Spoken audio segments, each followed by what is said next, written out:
Hey kids, we're back.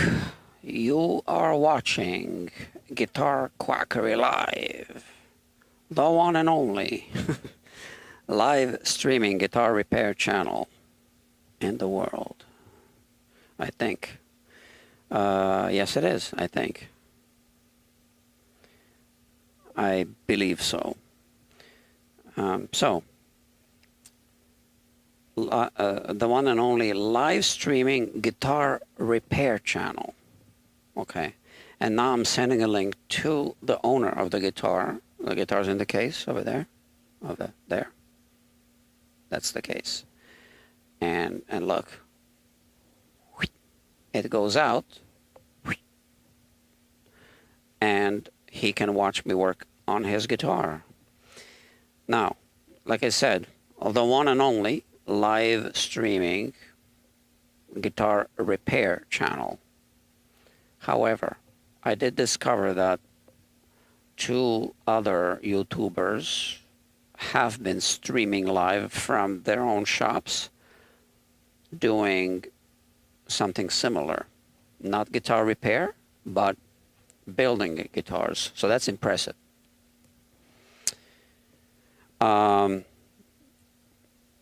I never know how to pronounce Anquendor guitars. So he's from the Netherlands. Please focus so that you can check him out. Maybe if I approach this way, it's going to focus. That's it. So check out his channel. He's a nice guy. I mean, I can tell. I think you can tell too. You will be able to tell. Just, you know, watch his videos. So he's Dutch, which means from the Netherlands. And he builds guitars, yeah. So that's his passion, you can tell. And I am subscribed to his channel. And perhaps you should consider subscribing to his channel based on my recommendation. The other channel that I'm subscribed to, that I believe did some live streaming of guitar building, is Crimson. What is it called? Crimson Guitars or Crimson Custom Guitars, right? Right. So I think we know which channel this is, yeah? And so I think he did a few builds online while streaming, okay? But I repair guitars here. I'm also a builder, or at least I used to be. So, and I'm going to get back into building once I finish some construction work in the basement where I have the fabrication shop. Now it's really tight. But yes, so I believe that this is the only live streaming guitar repair channel. I believe so. And if I'm mistaken, you know, please feel free to correct me. The guitar is right here. Oh yes, so if you like the idea of catching me in real time here at the shop, please consider subscribing to this channel, but you also need to click the bell notification, because I am not, I don't schedule these live streams. I just do them whenever, right? Oh, Dr. Jeffrey Boyle is here. But it says current viewers 0, so maybe he left. Okay, no problem. Okay, people are busy. So, yeah, live streaming. Not really my thing in terms of, I don't think I'm the right personality for live streaming. But here, I'm trying. It's not easy. So this is a Lowden guitar. I just did a soundboard fracture repair on this guitar. And you know, live streaming repair jobs, you know, that's kind of cool if you think about it. Because those are real guitars. It's kind of like live streaming from the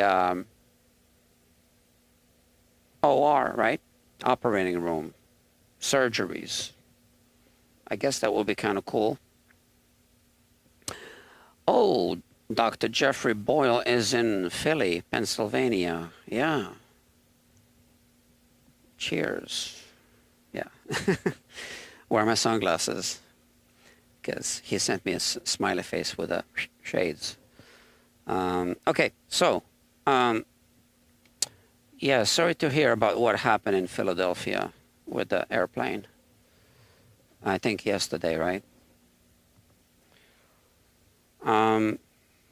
Yeah. Okay, so look at this. This guitar used to have a soundboard fracture, right? Used to. It no longer does. Well, it still does, but it's been glued together. Now, what do we know about this guitar? This is very important. And, you know, I did send a link to the owner of this guitar, so he will watch this as well. So this is advice for the owner.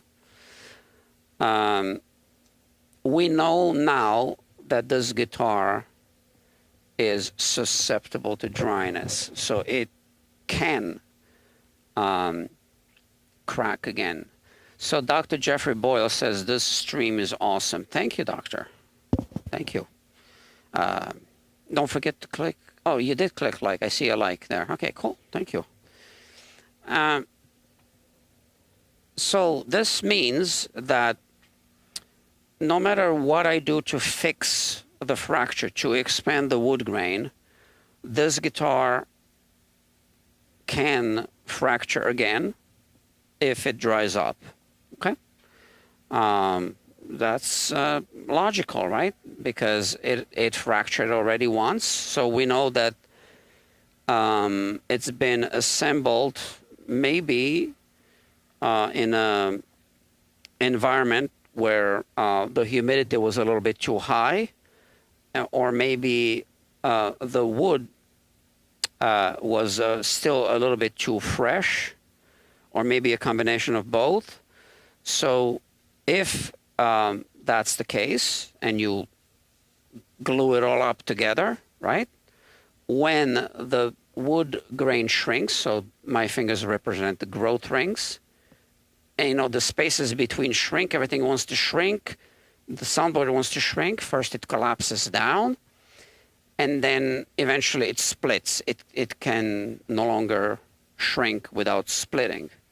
Now, I did discover something else as I was preparing to do this repair, that I had to use a straight clamping call. So normally we would have, so if I show you the other clamping calls that I make, I have some here. So this is a flexible clamping call, right? Right? So normally a soundboard needs to be curved a little bit, and it appears that this one is straight. So when I used a straight edge in this direction, it was not doing this, right? It was just straight. Now, I want to know if the soundboard has a curve in this direction. It does a little bit, and we do need to have a curve in this direction, right?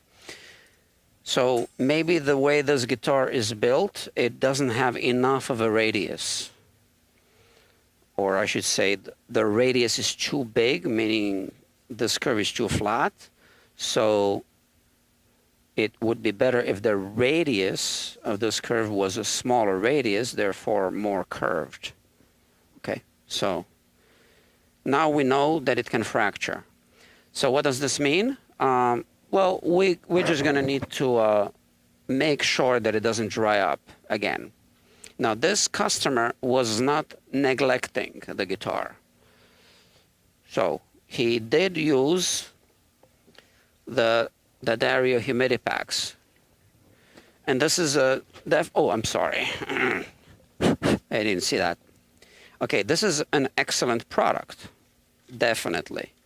It's, I'll show you. Okay, humidity pack, this is it. It goes in a little pouch like this. This one you put in the case right under the headstock. So here, like that, if this is the case, right? And the other one is this one. It has 2 humidity packs inside. You put between the strings.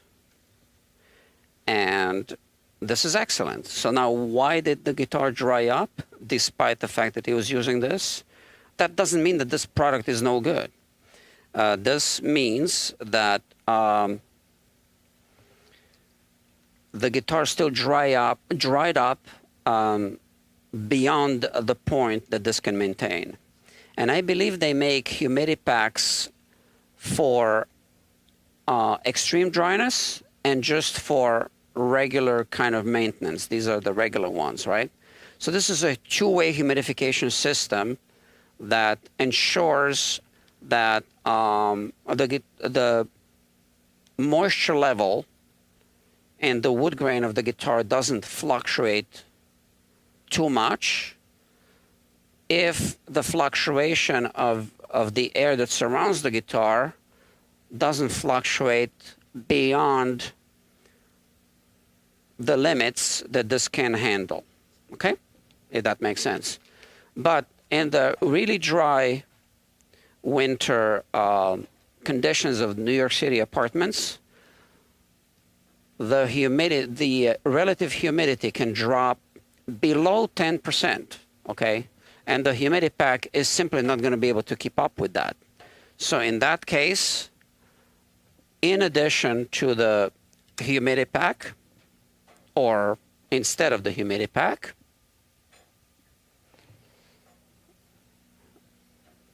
we should be using a sponge humidifier. So this is a moist sponge. Goes like this in the box. This is Music Nomad. They make them without or with a hygrometer. Now, I don't have the one with the hygrometer here, but I do have an empty box. Okay, this is it. This I showed to customers. This is why it says empty here. Focus, please. All right, all right. Looks like this. So it's the same exact thing as this, except it has also a hygrometer, right? And this one is great because you can use it as a hygrometer. So if the sponge is dry, you know, and you just use it as a hygrometer, you know if you're within the safe zone. And you only then moisten the sponge when needed. Now this one, you kind of use your best judgment when to moisten the sponge. Okay. So what are we going to do now? Well, we are going to prep this guitar for a setup. I am going to polish the frets. Make sure first that the frets are even. Where is my fret rocker? Right here. So with a fret rocker, I will just, well, yeah, it's okay. So here, well, here, this isn't even. This one also is uneven. So I already found 2 uneven frets and kind of significantly uneven. So we need to, and this one is uneven as well. Okay, so we need to start working on this. So I'm going to prep the guitar for the setup, and we are going to restring the guitar. And and then do a stress test. Now, the stress test takes a few days. So basically what that means is I'm just going to, tune the guitar to pitch, and then just put the guitar in the case with a humidifier, leave it there for a few days, and then check the guitar in a few days, and then finish the setup.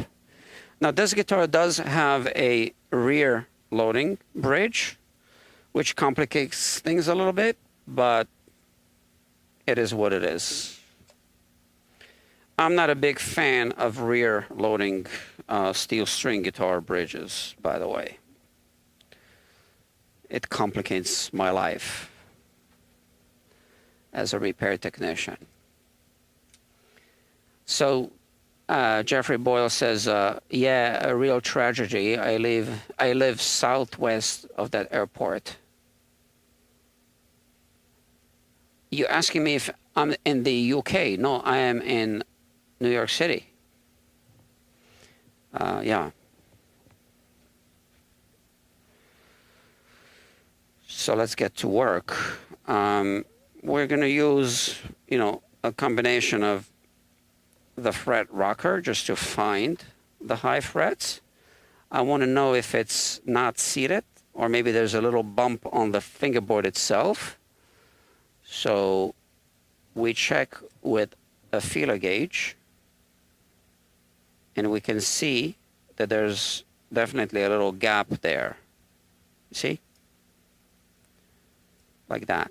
You can see from this side as well. Not really. Oh, here. Yeah. You can see that. Now, what about here? So they're not seated completely. That's the problem. And then this one was high as well. You can see how it's biting. So just like that. So what I want to do is maybe tap them in. So the issue with tapping the frets in is that we don't know if they can be tapped in deeper, because there might be something at the bottom of the fret slot that is preventing the fret from going all the way in. So that's one thing. The other thing is that it can also flex back sometimes. But we can try. I am really not using much force. I just want to just check to see if it even makes a difference. So far, no. So now I use a little more force.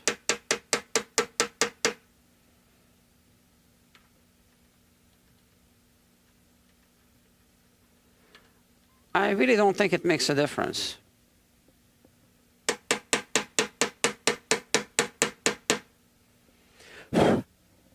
And I don't like to use too much force for this. Nothing. What about this one? So this one is high. Okay. Again, I start with a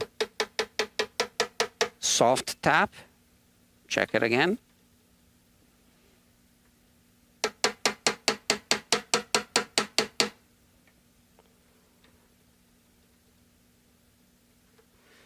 It might have made a little difference here.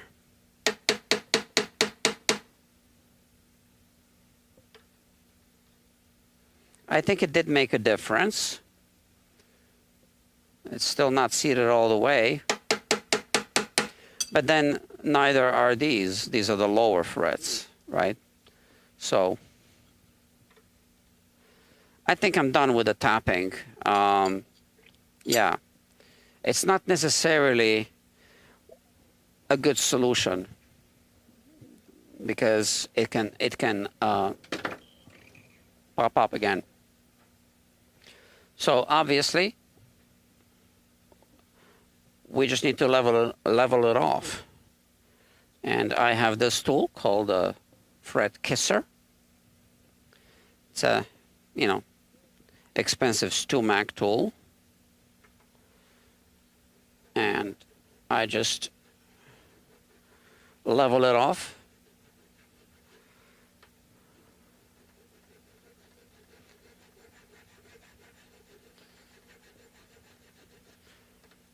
Okay, so it's removing quite a lot of material, to be honest with you. A little more than we like to see. I'm surprised for this level of, you know, guitar. And we want to finish it off in this direction. So now I check again. And now I check this one. And this one we're going to have to level off. We already know that.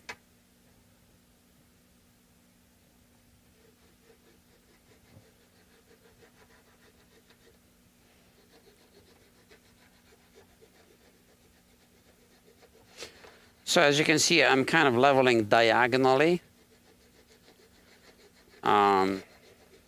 I just find it easier.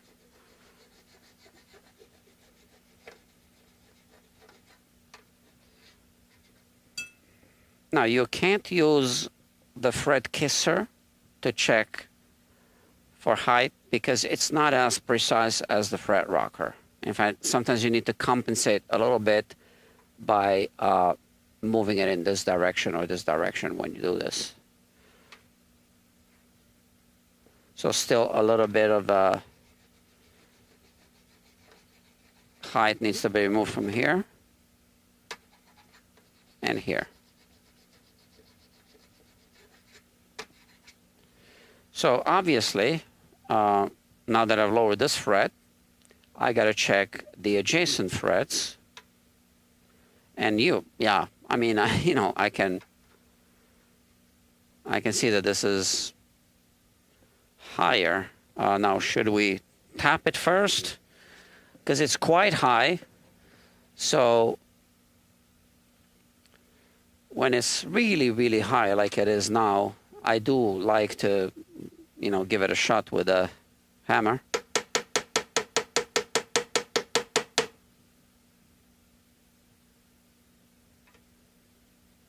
And that's much better. Not perfect, but better.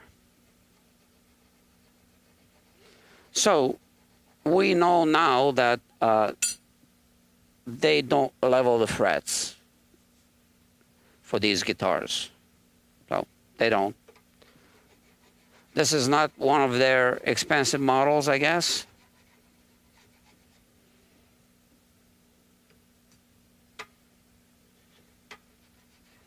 And now this one is high, but not by much. So first position here is very important. And now that we've lowered this fret, we're definitely going to have to check the nut later, because we do use this fret, these two frets, to measure the height of the strings at the nut in first position.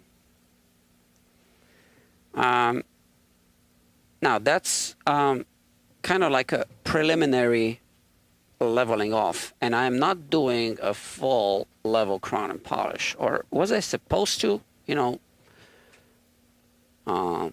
let me check the work order.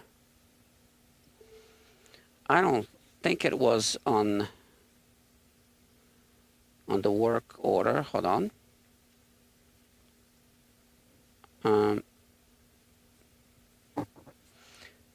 No. We should have done more like a level crown and polish, but now I can't just be doing it. Yeah, I don't know how I missed that. I guess maybe it just wasn't in the budget, and we were already maybe even over budget on the soundboard fracture repair. But anyway, what I'm going to do now is what I call fret dressing, but in some cases, you could totally call it a level crown and polish. I just don't. You know, what I call a level crown and polish is when I put the guitar on the neck jig outside, and it's just like a more precise, different process. Here, I just call it premium fret dressing, because I do need to make sure there are no high frets, at least. And, you know, and then I polish them. So before I do what I'm about to do, I need to check if the neck has a little bit of a back bow, which I want, actually, in this case.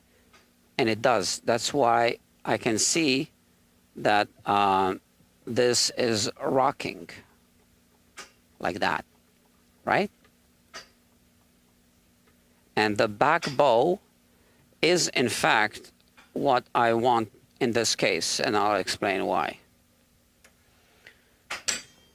So the back bow is when you have a little bit of a hump here in the middle, right? It's bowed backwards, a back bow.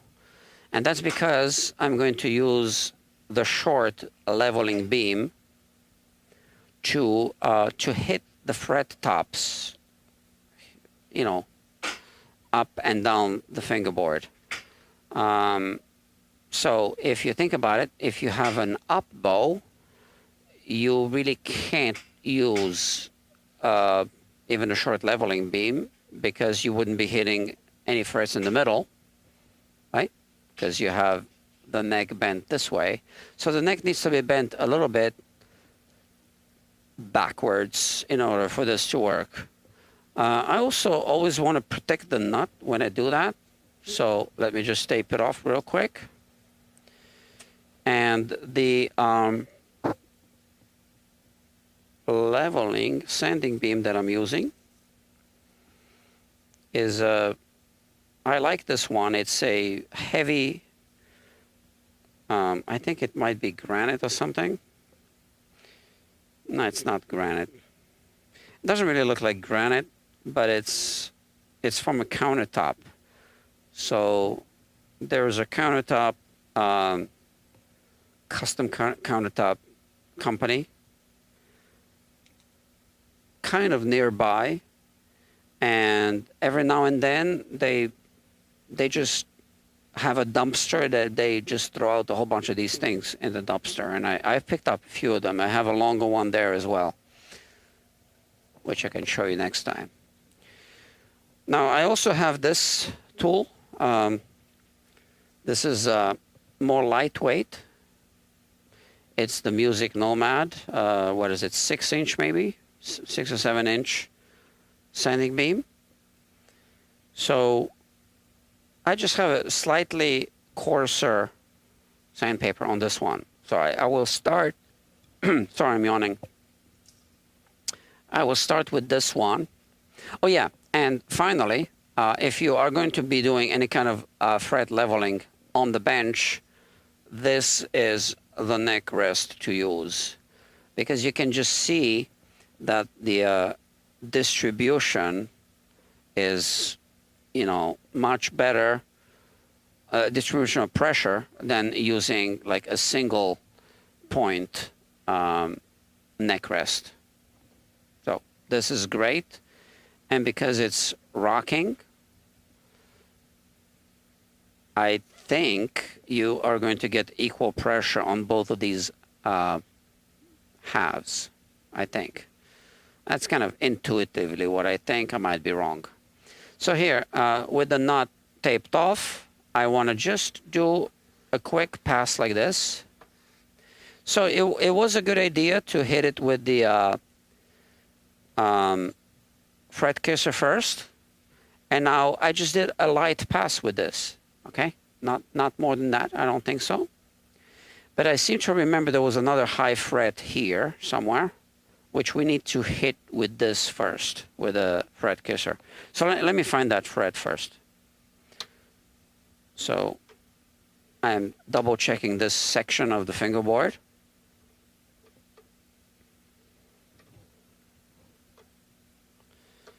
And I think it's this one.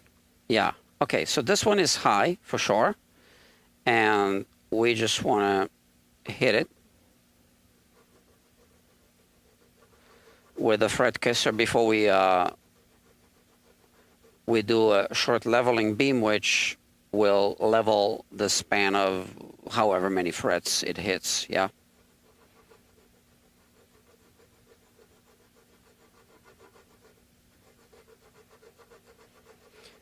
Now, sometimes the 14th fret will read high with the fret kisser, but that could be a false reading because you might have a follow-away after the 14th fret, and then obviously, if that's kind of like the breaking point of the fingerboard,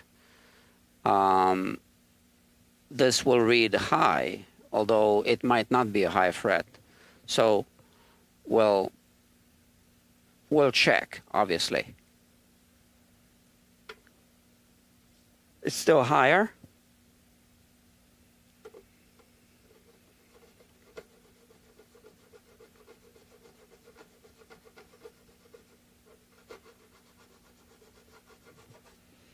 Okay. This could be it.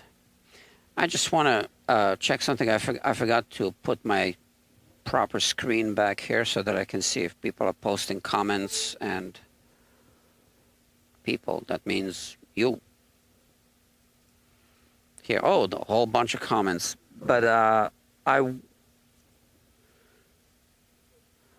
so MB Guitar and Sound says hi. Hello to you. Is that a Yamaha or a Breedlove? No, it's a Lowden guitar. So this guitar is on a playlist. The playlist title, I believe, is Lowden Acoustic Guitar Fracture Repair, Crack Repair, something like that. So we are now streaming part 8, but I did a whole fracture repair. So this guitar had a soundboard fracture right here, which I repaired, and you can see the entire unedited repair on that playlist. Now it's part 8. It's the prep for the setup. Okay, prepping, restringing, and then I'll put the guitar in the case for a few days for stress test because the soundboard hasn't been at string tension at all for quite a while now. So we want to restring it today, and we want to let it settle before we do a setup. Right? That's the idea. But before we restring it, I want to be done with the fingerboard. So that's what I'm doing now. And this fret was high, so I'm leveling it off with a fret kisser first before I hit the sections with a short leveling beam. So this is okay now. And now let me check past. So that was what that was the 12th fret. Now the 13th fret. Now the 14th fret. 15th.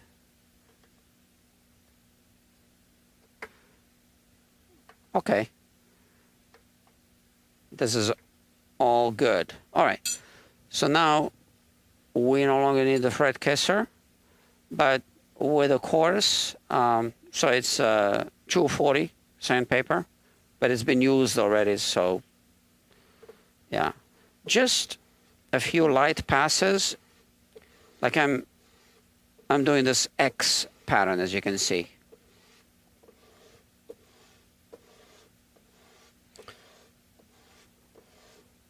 So if you're new to this channel, this is a Guitar Quackery Live, the one and only live streaming guitar repair channel, specifically repairs on actual customer guitars.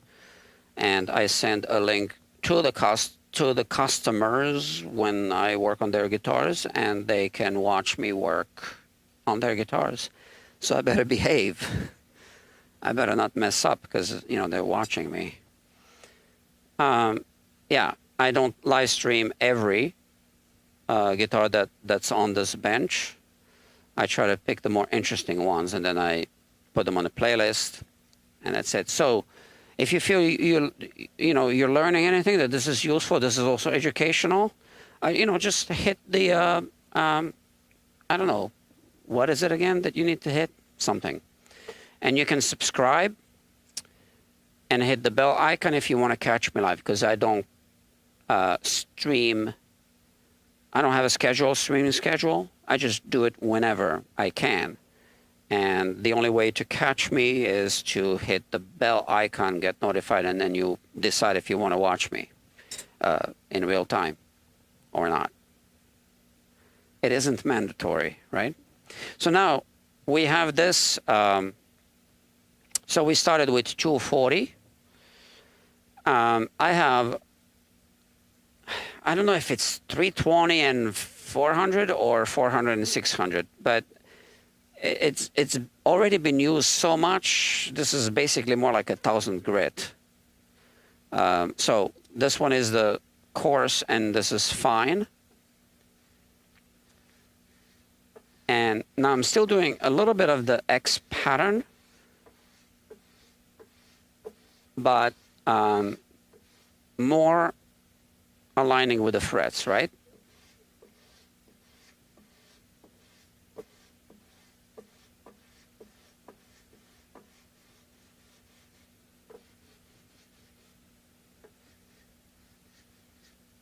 So at this point, so that was the coarse. This is the fine. I'm going to do the fine in a moment.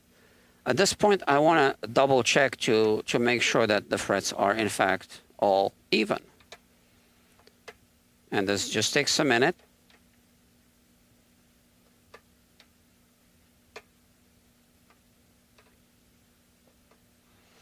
And then I will kind of look closely at some of the frets that were really uneven and high, because I'm sure they have flat spots now, and I can see this, right? It's right here. So in this case, I really want to recrown a couple of frets, especially this section that was high.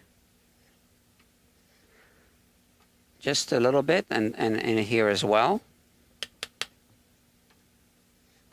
On this side, more than this side. Okay. And I'm just looking. The other ones don't really have a flat spot.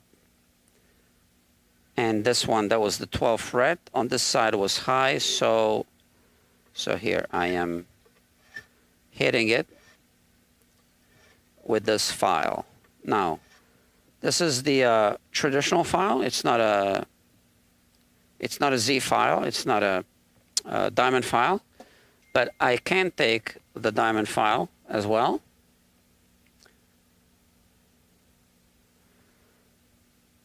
And just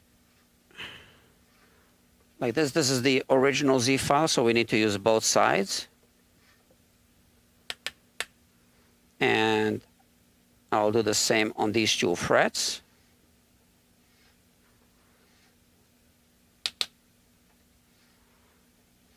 And I don't know if you notice, but when I hit it like this, I also then flip it.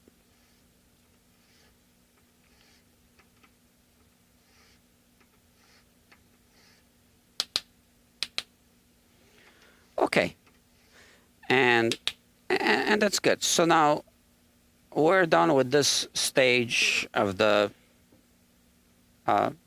service.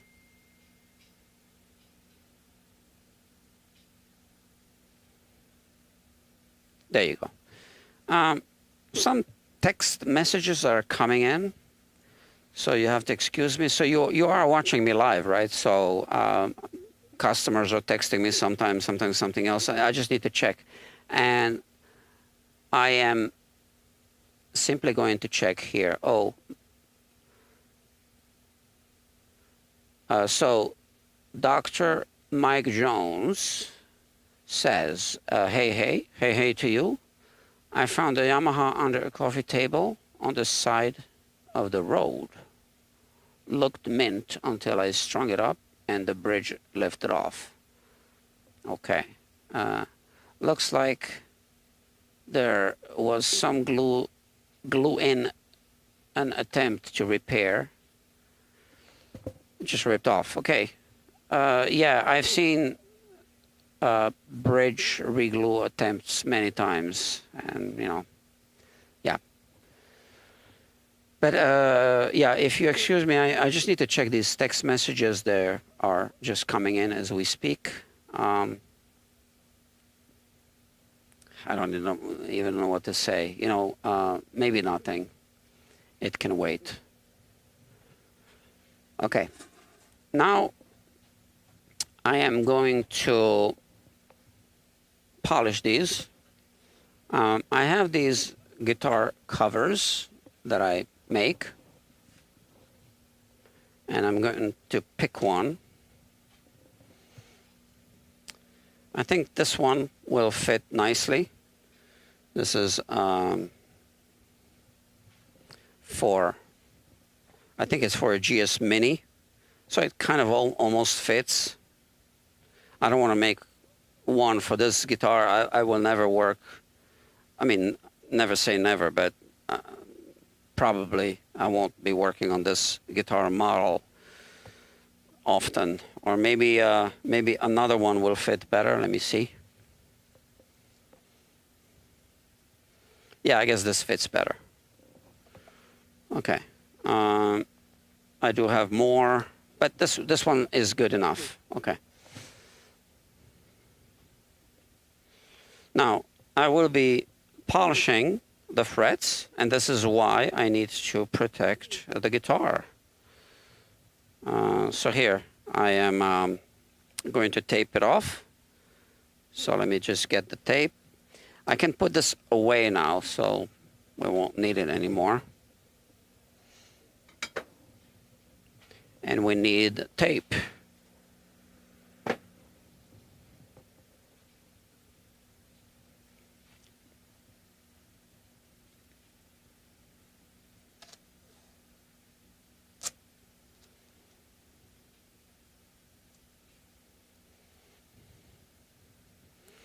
Just like this.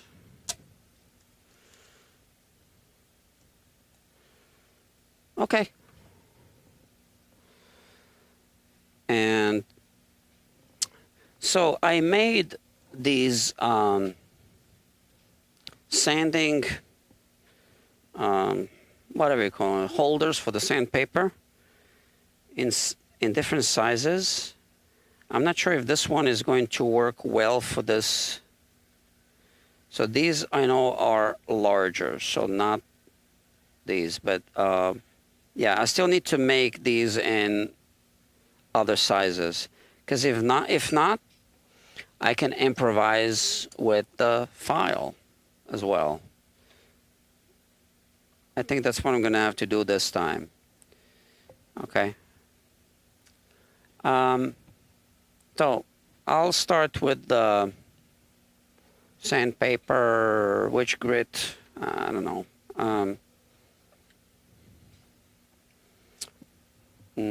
800. How about that? That's 800 grit. And I have, where's the tape? I just had it. Where'd I put it? Over there.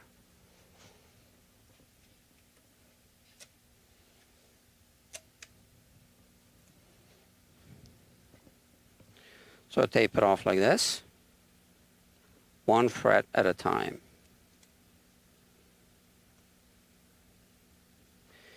And I take the 800 grit paper. And like I said, I'm in the process of making a whole bunch of, I don't know what you call these. I stole the idea from Ken Parker. If you go check him out, his channel is Ken Parker Arch Toppery. So I think that's his idea. Like I said, I just stole the idea. Don't tell anyone. But it's basically like one of those files, right? And you can use the file as well, which is exactly what we're going to do now, because this one is narrower than this, okay? And like that, right? And I'm going to just polish start polishing the frets like this. So this is something that starts as 800 grit, and it becomes maybe 1000 grit by the end, or maybe 1200 or something. And now I just move the tape, and each time I move the tape, I also expose a fresh section of the sandpaper, just like that.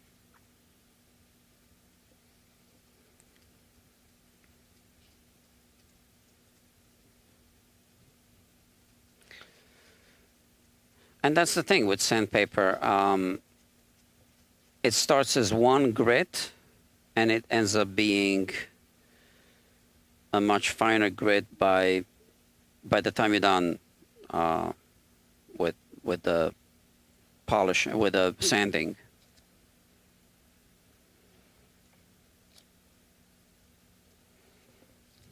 So this is going to take a minute. This is, in fact, the most time-consuming part of any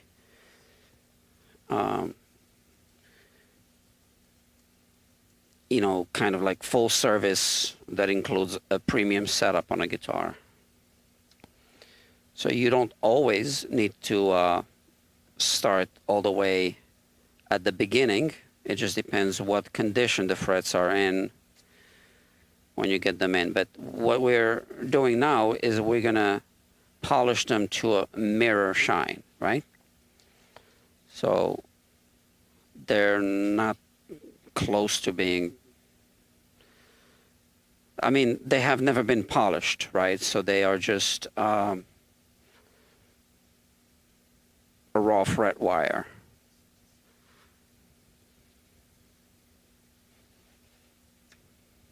Okay.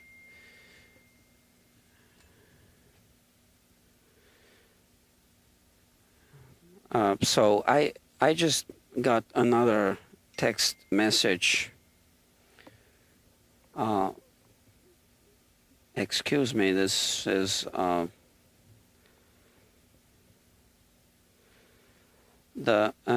Airbusan A320 caught fire today.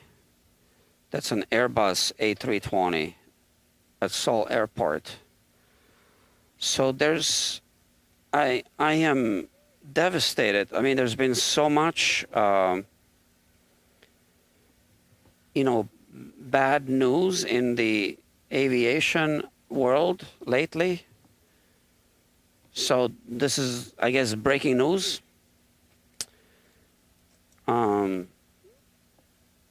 Yeah. So I know some aviation enthusiasts, which is why I got this text message. I'm sure a lot of you have been discussing aviation accidents lately as well with friends and family. So we had a Philadelphia accident, and now this in Seoul, South Korea. I'm gonna have to check the news later. Yeah, so continuing with this.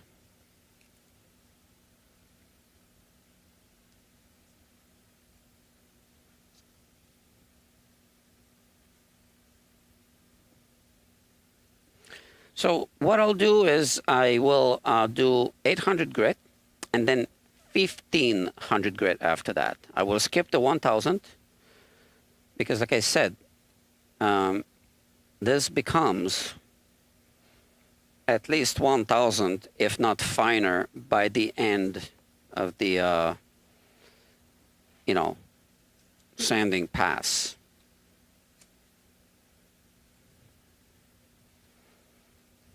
So this is an Ed Sheeran signature model. Lowden is the brand. And it's an Ed Sheeran signature model Subtract. That's why it says here Subtract. You see? and I think it has, well, something somewhere.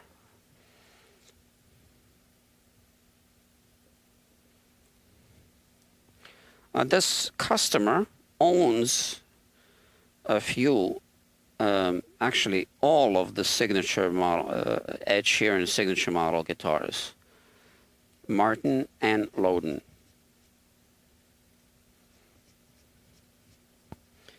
And I already did some repair work on 2 of the Martin guitars. In fact, one of them is still here, because I'm kind of working on this one and one of the Martin guitars at the same time, just kind of leapfrogging between the 2. And I'm sure he'll pick them up both at the same time.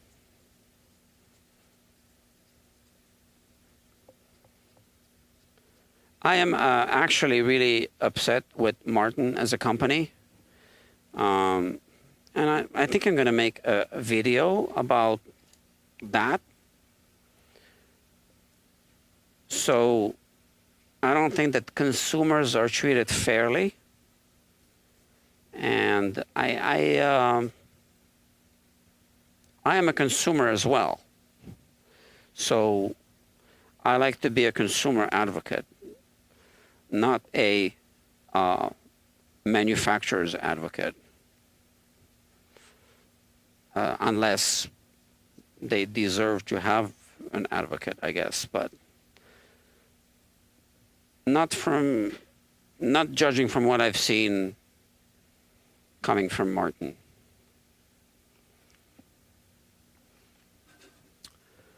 I don't feel that consumers should be paying for consequences of sloppy workmanship.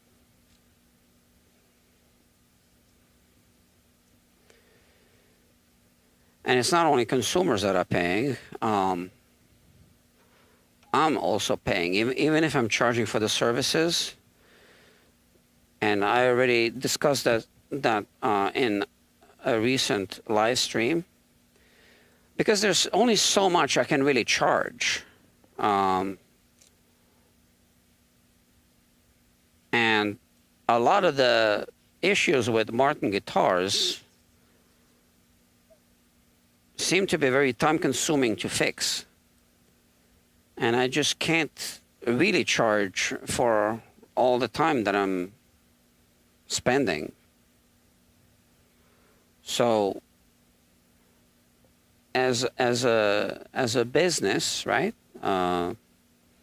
So most businesses are going to be paying rent. This means that if I come and just sit here, no one's paying me by the hour, right? I just need to pay rent. So if you pay a certain amount of rent every month, you can break it down by the hour and figure out how much you're paying for every hour. So as a business owner, if you come and do nothing, you're paying to sit in your shop. But you're also paying to spend more time working on a guitar that you're not charging for. So if I need to spend 2 hours on a Martin for a 1-hour job, for example, but only charging for the 1 hour, you can see how that's costing me as well.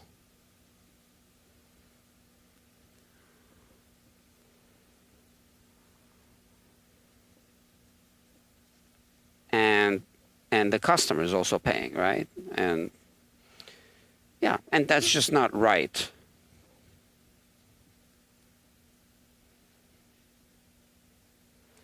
So this is a non-sponsored comment. Martin didn't pay me to say this.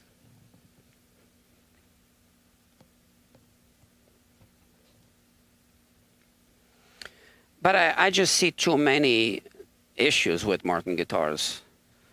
And amongst guitar repair techs, Martin is really a joke. Their binding falls off, glue joints are separating, the neck heel on many of their, guitars has a little gap between the body and the neck heel.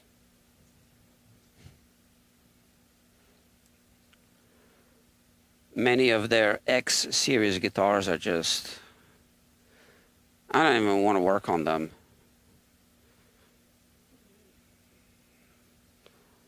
I have to be very careful if I'm going to work on a Martin X series guitar.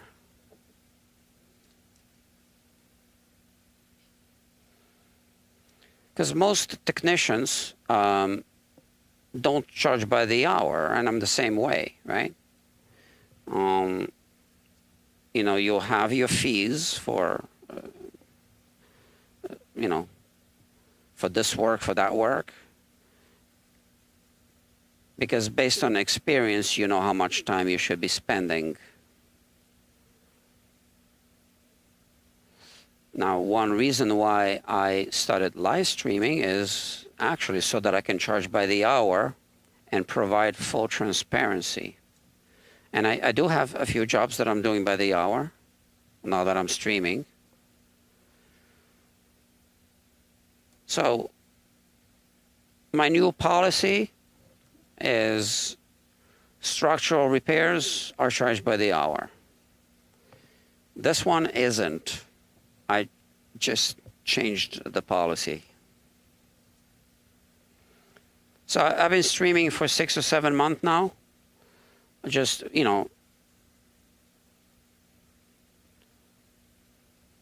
learning the skill of live streaming, just so that I can confidently tell my customers that, we'll be doing this one by the hour, and you can watch me, and you can rewatch it later, and you will be able to clearly see how much time needed to be spent to get this done.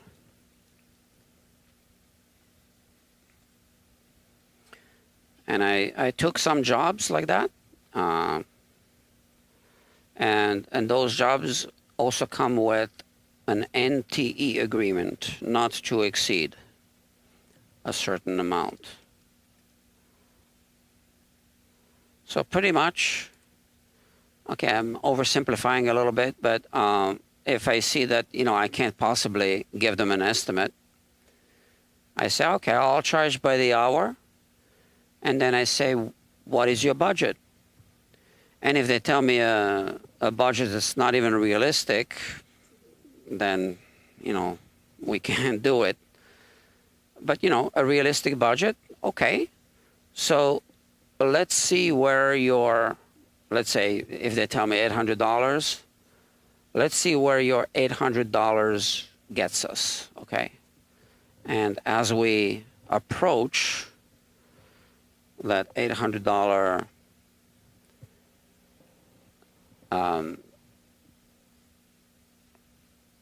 retainer, I guess,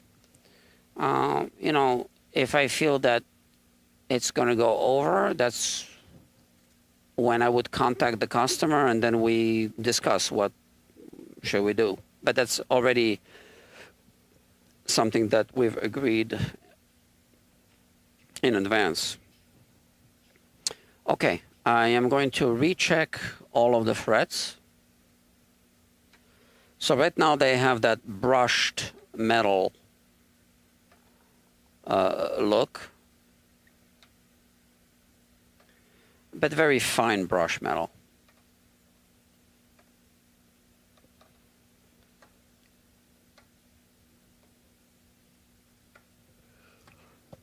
That is all good. And I'm sure we won't even need the fret rocker anymore. Definitely not the fret kisser. And now I am going to switch to 1000 grit sandpaper. I'm sorry, no, 1500 grit. Okay, 1500, which is this, you see? But I'm going to cut it in half. And this was already used a little bit. So I have this section left.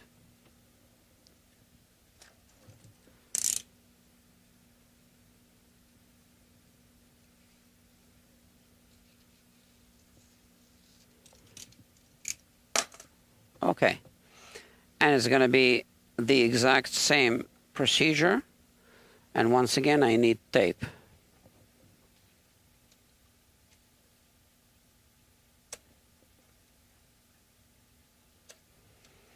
So I wonder what happened at the Seoul airport and why the Airbus, what is it, 8380 he said, caught on fire. Airbus planes are in fact much safer than Boeing planes, in my humble opinion. So why did it catch on fire? I don't know.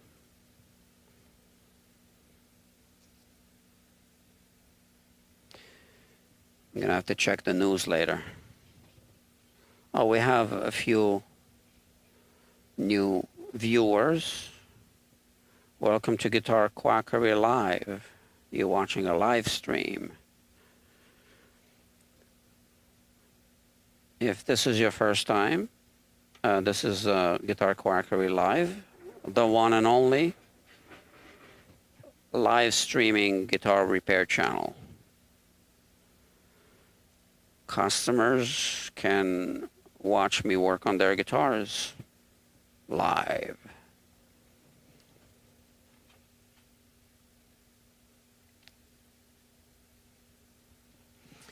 I can't read everything, but, oh, Enzo Johnson, I think you're new here. Cool video, thank you. But Jeffrey says, seems like they're too big, they don't care. You're probably referring to Martin. Yeah, so maybe we can rock the boat a little bit. Because social media and, you know, YouTube and all that, if they get a little pressure from their own customers, because now their customers are informed, because I would like to be known as one of the people who are informing the public. Like I said, consumer advocate, right? Well, maybe they can up their game a little bit, which is how it should be.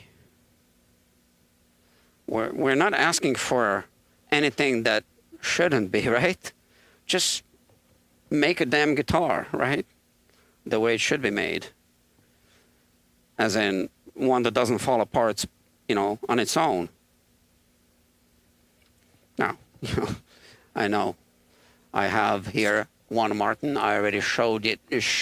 Showed this Martin. It's Martin, right? A few times. So this fell apart on its own, right? This didn't.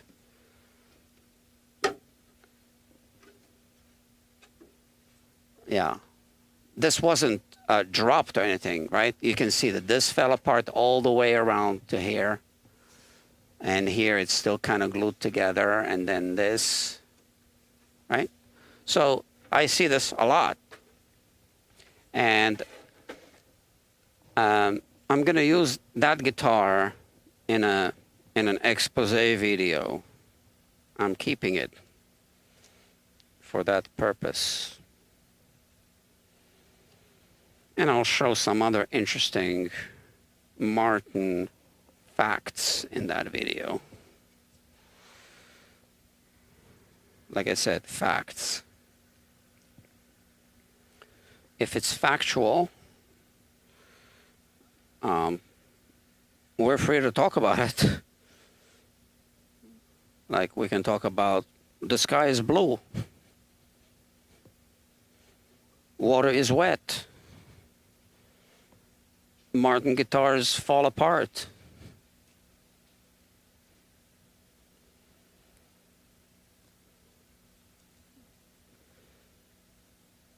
Yeah, I've been actually thinking of documenting. Well, some examples have already been documented on these live streams, so I can just kind of pull some footage, some of the recordings from the archives now, and just put together a nice video about them and their practices.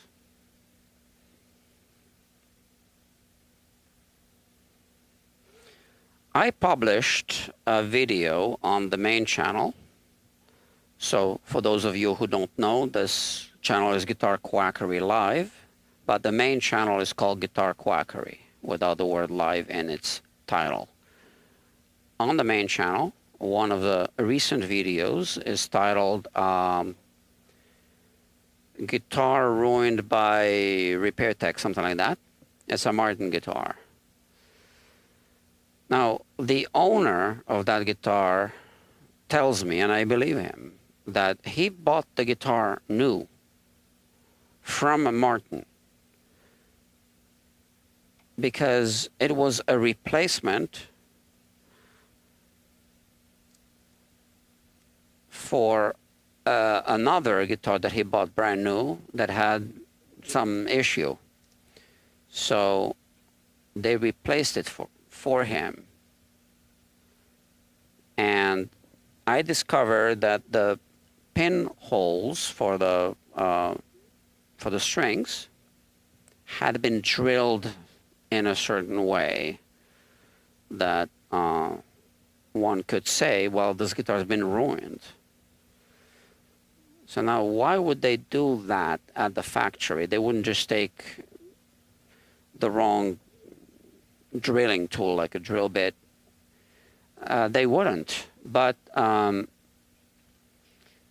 have a theory that it might have been done at the in-house repair department, because often I can see, right, that the pins on brand new Martin guitars don't go in all the way. So maybe it didn't pass inspection and they just sent it off to their own in-house repair department.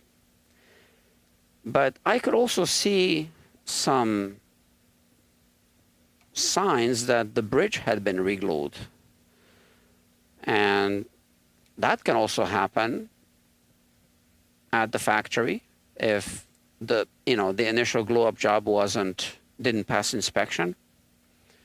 So I believe that they did that and just sold the guitar, with a guitar that has an issue, big issue.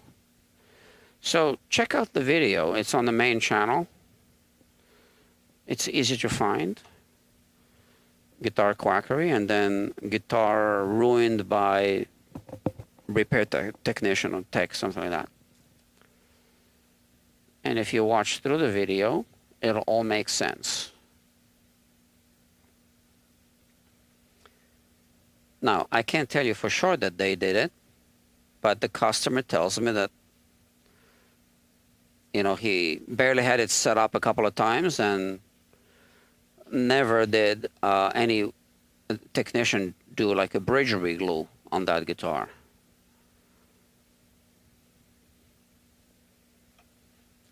And that the pins, so when it's difficult to pull out the pins, the bridge pins, you got to check the bridge plate. And that's what I did. I couldn't pull the pins out, couldn't remove the strings, and I suspected the bridge plate. I checked, and yeah, watch the video. It's actually an interesting video that also got good stats, so good retention graph. which means people did watch through the entire video. So I do recommend the video, especially if you ever buy a used guitar, acoustic. One of the things you should check is if the strings, if the pins can be pulled out easily when you loosen the strings.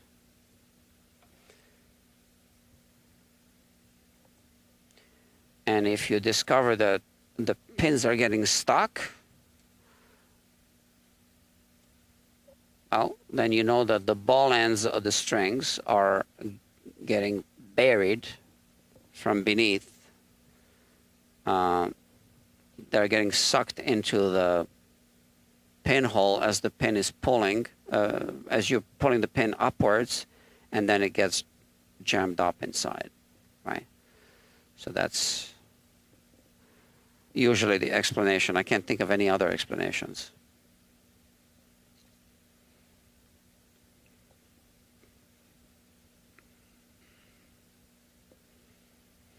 So I can see the difference between this finish and this finish. I know that the camera doesn't show you that, but once I'm done with this 1500 grit, I'm going to be buffing the frets. So 2 passes of this and then 2 passes of buffing compounds to follow. Now, as you can see, I am protecting the fingerboard with tape this time. It's going to depend on the height of the fret. So for the buffing, I believe I will use a fret guard, a stainless steel thingy. But for this phase, I am using tape so that I can polish it all the way down. Now you might think, how come the thicker stainless steel fret guard will be okay for the buffing? Well, the buffing wheel has all these little fibers that actually kind of wrap around, so.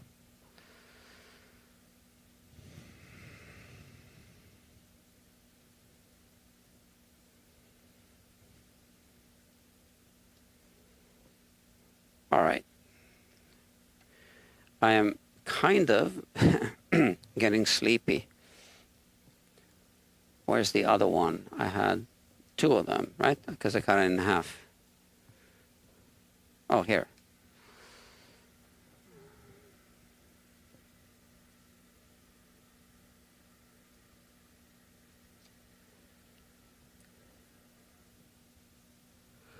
I did this one, right? Yeah, I'm getting sleepy. A few times I did fall asleep during the live streams, and that was kind of funny.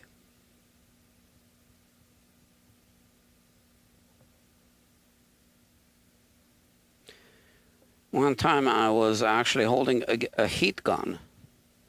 Not just holding it, I was running it. I just fell asleep for a few seconds.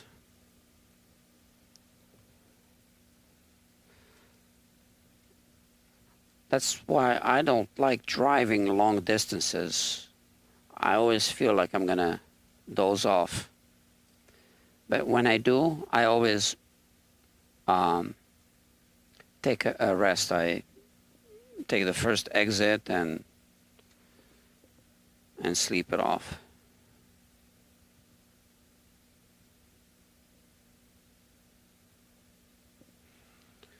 That's the only way to do it.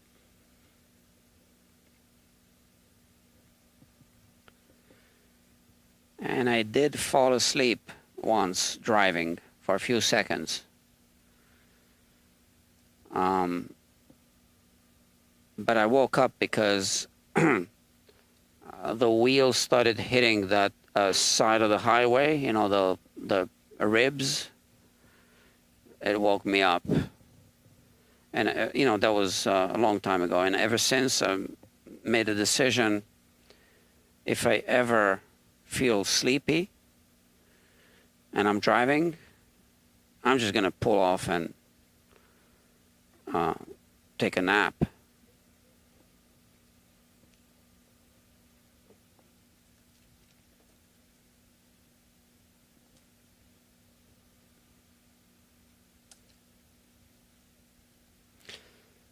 So now we have the self-driving cars.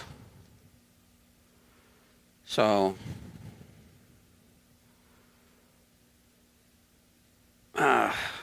yeah.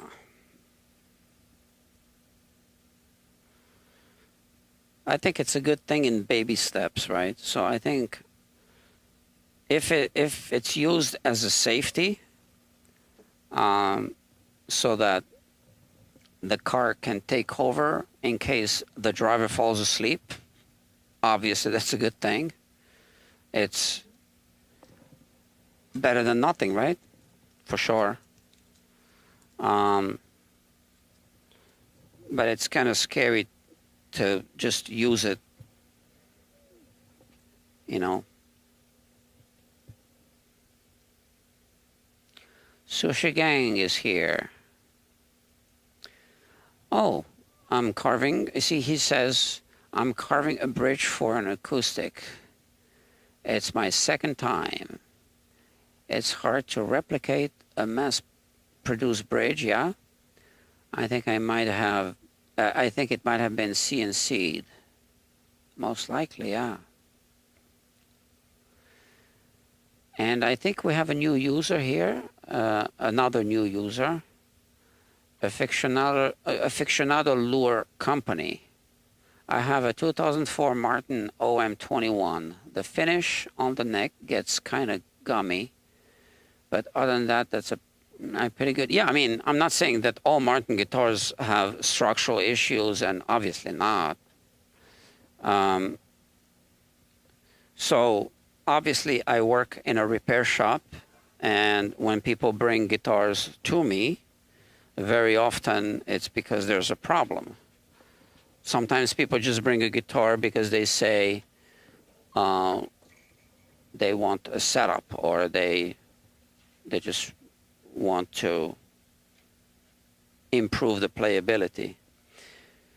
But yeah, so I just see a lot of issues with Martin guitars. And, you know, I'm just thinking, you know, it's like you paid for the guitar, and now you're paying for this to be fixed, but it didn't have to be that way. So that's a problem.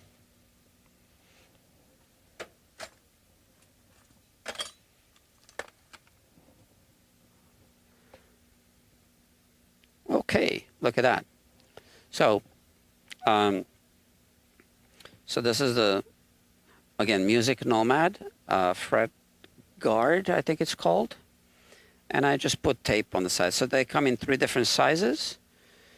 And this is okay. So there's a microscopic gap still left between.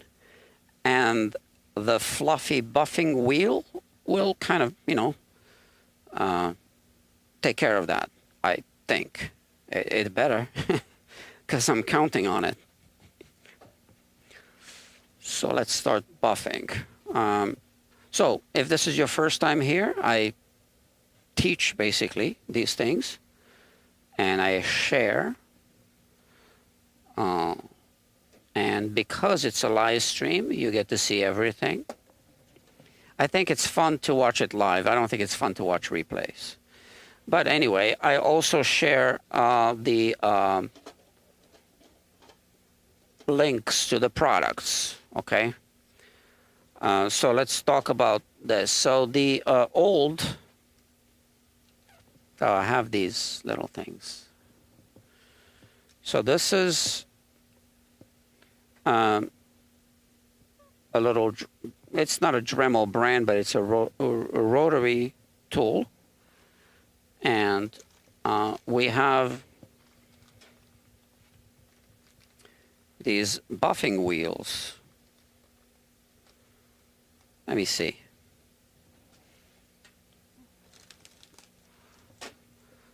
So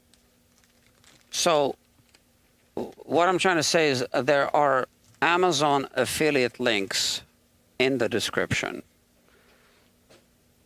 okay, for these things, unless I forget. And if I do forget, just put it in the comments, and I'll read the comments later, and then I will edit the description. So so here, we're going to have to put a new one of those on this one, okay? And you get to see what needs to be done for this to work properly. So let's just take one out. Like I said, links are in the description unless I forgot. They're Amazon affiliate links, which means I get paid a small commission at no extra cost to you. And that's something that Amazon requires me or any other affiliates to disclose. Okay, so you see how this works? Now, this hole isn't exactly dead center, which means this is not gonna work properly just yet. And now I'm going to show you, this is a good opportunity to show you what you do to center the hole. Well, we don't center the hole, but we spin this like a lathe and we shave off a little bit. So let's do that. I'm going to basically just use sandpaper. Now the guitar is protected, so I can simply put this on top here. So this is sandpaper, 80 grit, 120 grit, whatever. And I'm just going to do this. Look, full speed.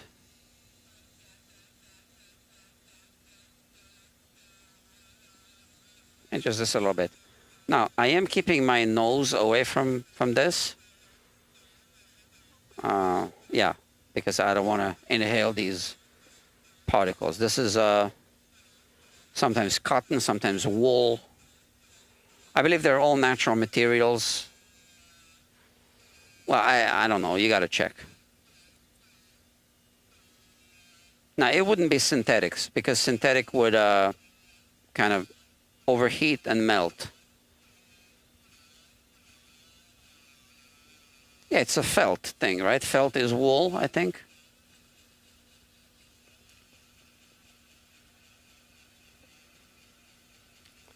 But you can see how this works. So now, this is maybe prepped enough. Maybe we do a little more of this.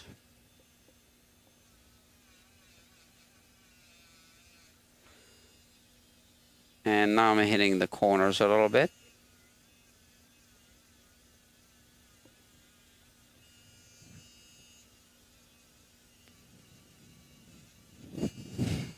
And there's plenty of this now flying around.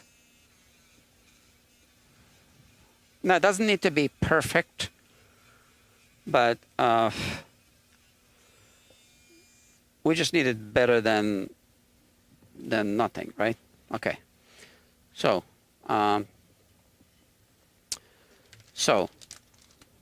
that's that. Oh, it says right here, 145 pieces. But it also comes with these that I really never use. Whatever. Oh, and the small ones as well, which I also never use. Okay, so the other type that I tried are these. Okay. So they're the exact same thing, except they're already mounted on a shaft, and even so, they're not exactly centered. so you need to do the same procedure. Now this shaft is a smaller shaft, but these tools come with 2 chucks, so you can change the chuck. Why don't they just make one size shaft? I don't know. And then these are the buffing compounds, which again are linked. I use this one for nickel silver frets. That's the red one. Okay. Okay. So I think I'm explaining everything. If I'm forgetting anything, well, I'm sorry about that. Okay. So here we have this. Now I actually forgot to also pull the cloth out.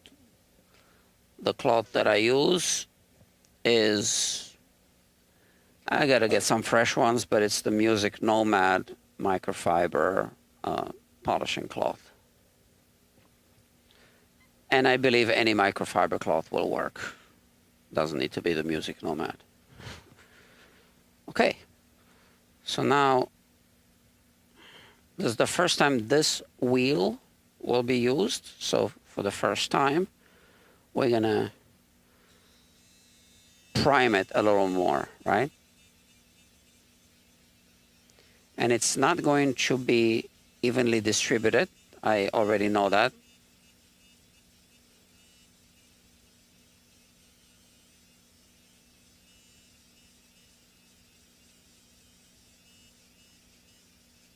So let's stop it and let's look. So you have, you know, kind of like a low spot here, and that's how it is. But we'll start using it and then it'll even out.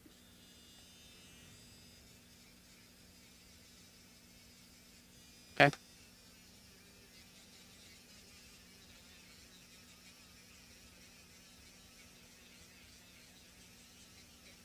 Because it's fresh, maybe I do it a couple of times.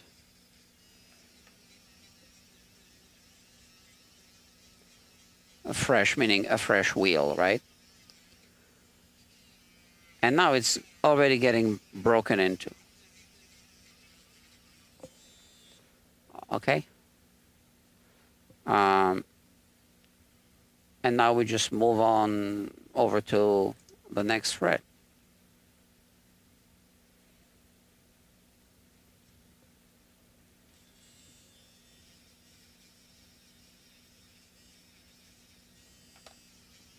These will last you for a long time.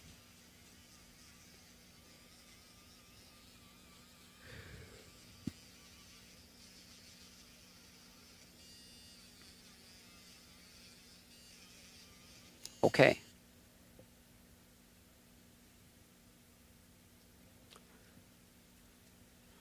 Now I like to use this tape method, so I don't need to hold it. It's much better.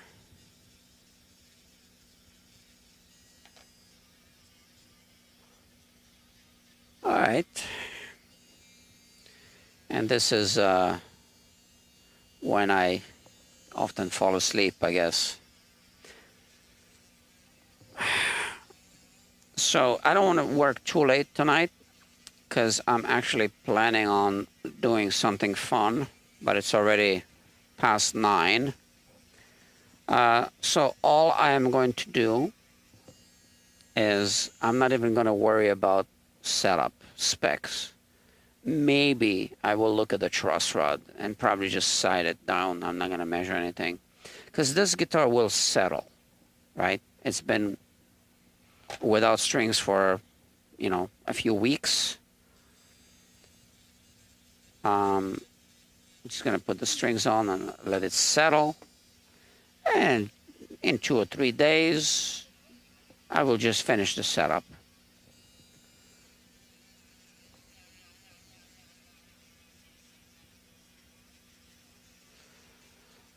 Obviously, because we did a crack repair, soundboard crack repair on this guitar. it was a dryness crack. I want to make sure that I humidify the guitar properly, right? Oops. See, I always use the highest speed.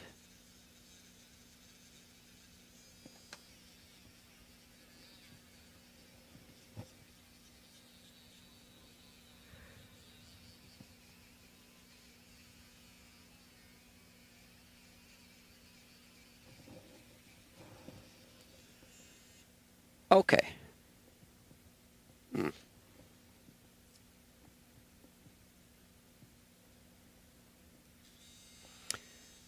I got a few jobs in today. Some new customers.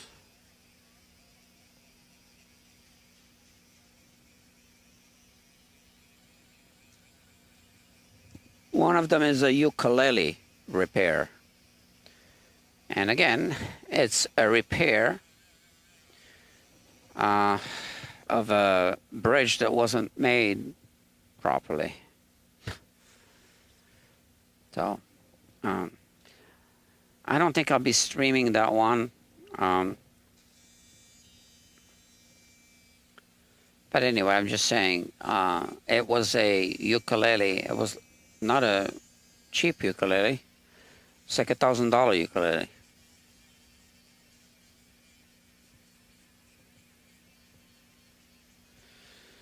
I had to turn down 2 customers today. No, more. Some I turned down before we even spoke because I don't like to pick up the phone, so usually when people call, I don't pick up, and then I just text them back immediately. And I say that I missed their call, and that if they're calling for the guitar repair, that, you know, I just need a brief explanation.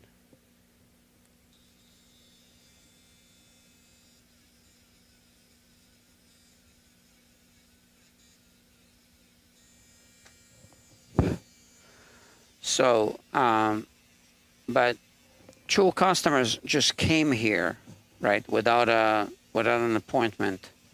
One of them is rehearsing here in the studios, and the other one just came from the outside.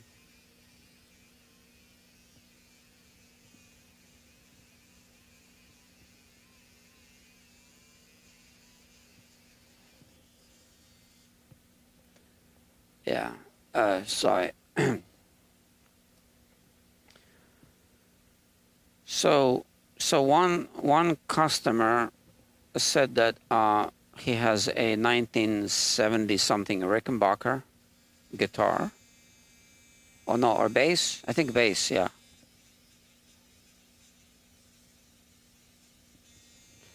That the airline damaged. They broke the neck off.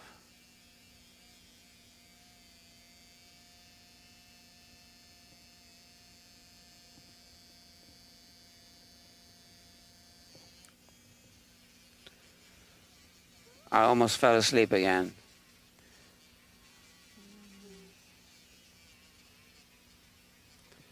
Sorry about that.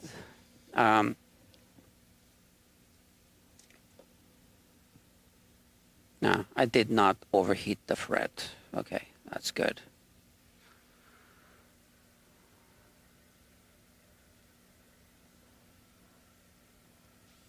I checked with my fingers, right?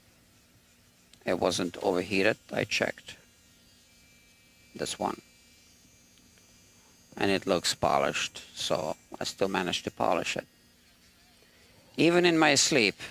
So you see, now I have proof. I can do it in my sleep. Yeah, man, I can do it in my sleep.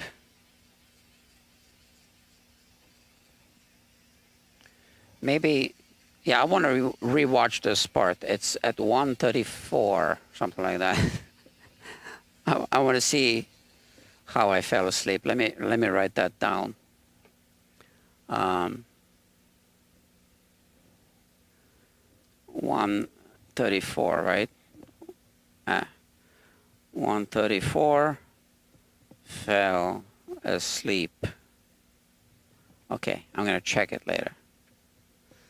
See, I just want to know how long I was sleeping for.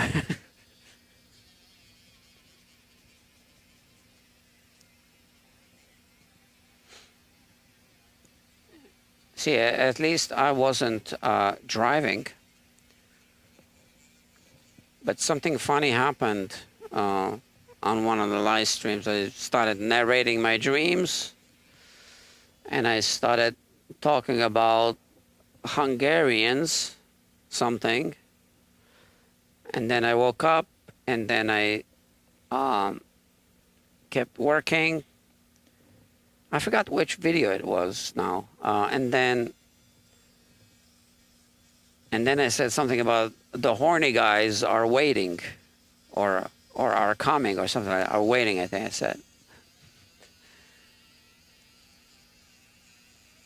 So I don't know what horny guys, but apparently they were in my dreams. And I don't know how I could tell they were horny, but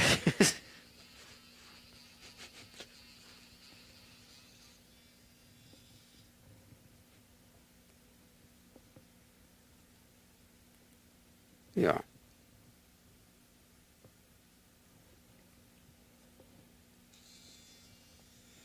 So you know how people can talk in their sleep, right? So I was talking because I was feeling like I was gonna fall asleep. So I kept talking and talking just to keep myself awake.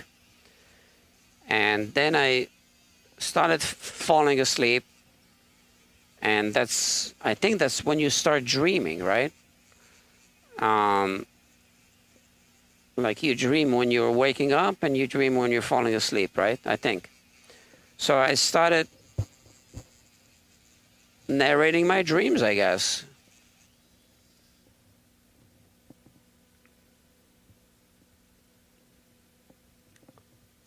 Maybe I should do a compilation video of me falling asleep during the live streams. That's not a bad idea. I gotta start logging them. Well, I did log this one.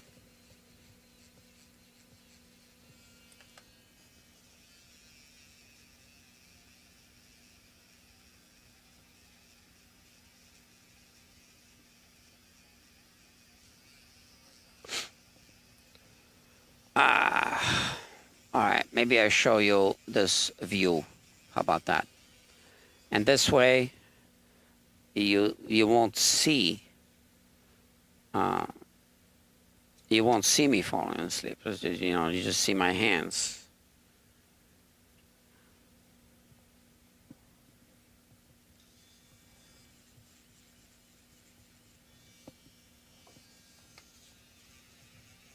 So if you ever use this kind of thing to polish, it's not rocket science. You just need to keep moving it, right?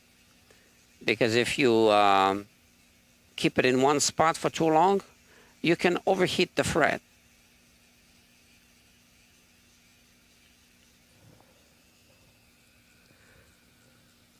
Now, what does it matter if you overheat it? Well, it can start popping up or curling or something. I don't know. Well, you don't want to overheat it. That's it.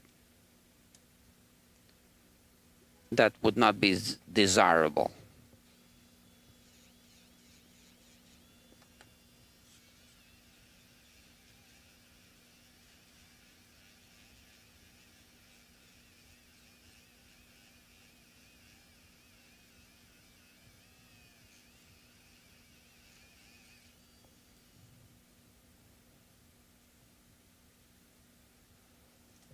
Okay.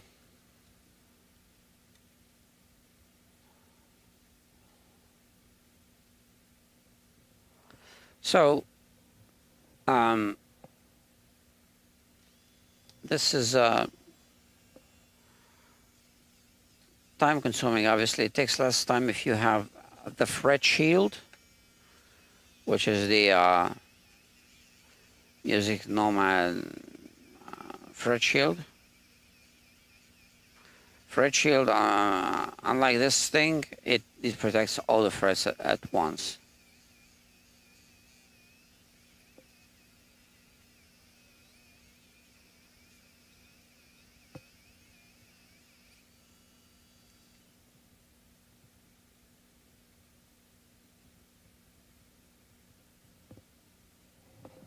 Oh, yeah. So I think he noticed I was quiet. I fell asleep again. Sorry. And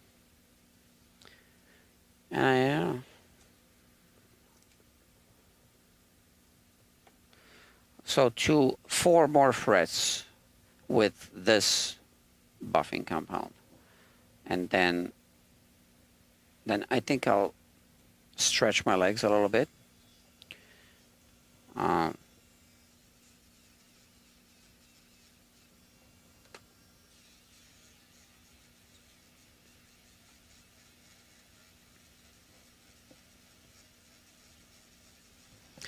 So every guitar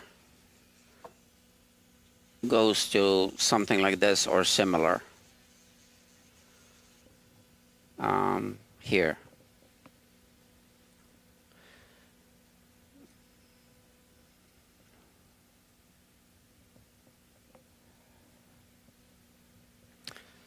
Oh, I'm really sleepy. Sorry about that.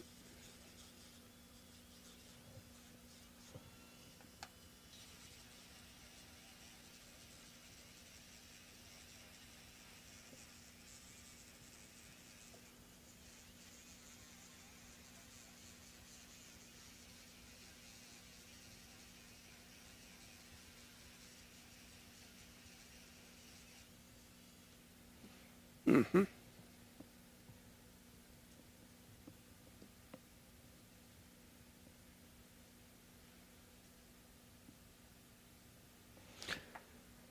Oh, do I have an audience? Yeah, 5 people watching. Ah, you're laughing at me. Yeah. Yeah. Or are you laughing with me? Yeah, I'm laughing too. Yeah.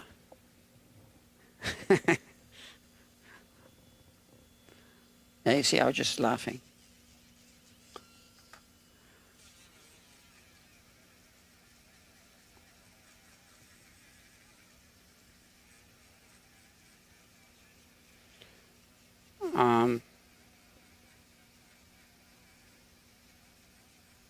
Sometimes Steve Cassidy is watching me. Steve Cassidy from Steve Cassidy Guitar channel, YouTube channel.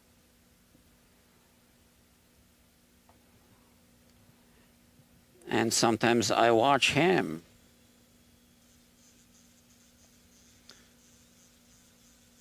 Live. I used to watch him live a little more often. That was before I started streaming, right? Because I watch, when I'm not live streaming, I watch other people on YouTube. Oftentimes guitar channels. Sorry.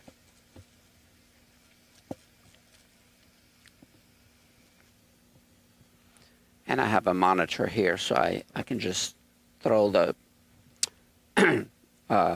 mirror my screen or something, right? I can do that.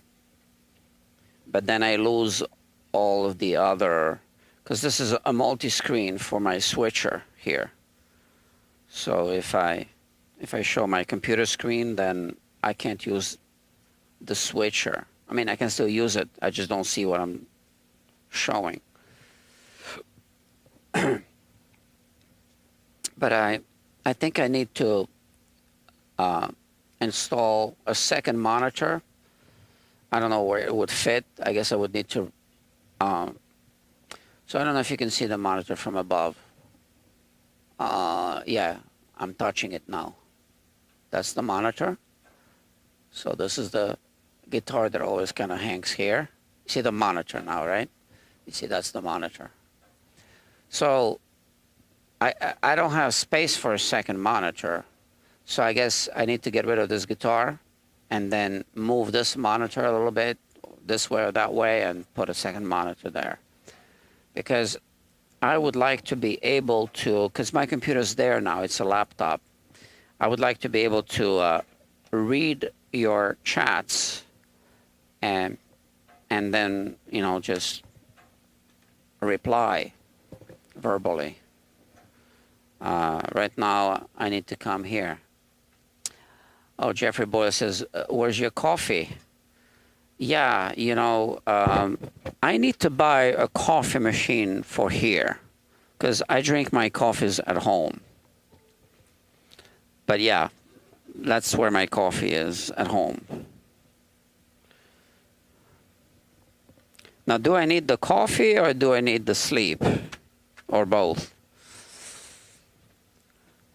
So this is what I forgot to tell you about this. So these are not as good as these. This is the new kind.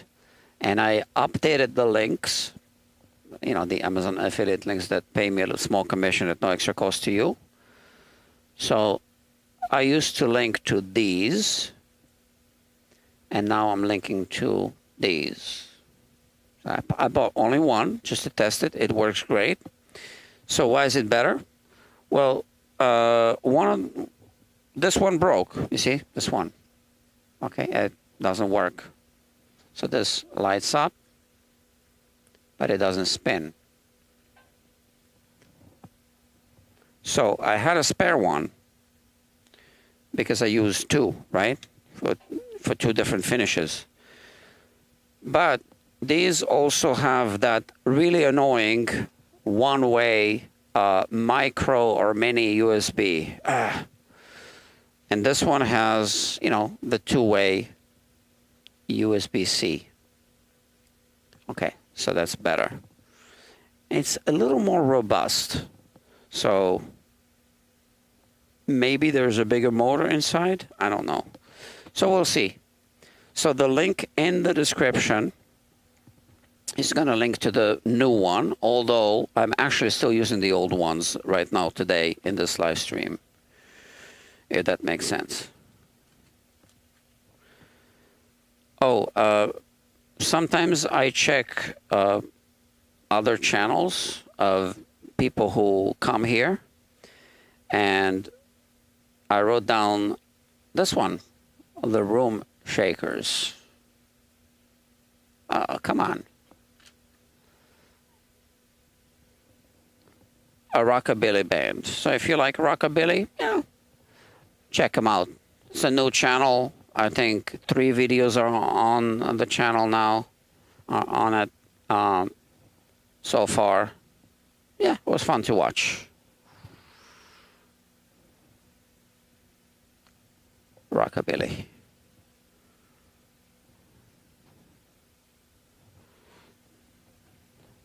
I guess I like rockabilly to some extent. So this one, I need to start charging.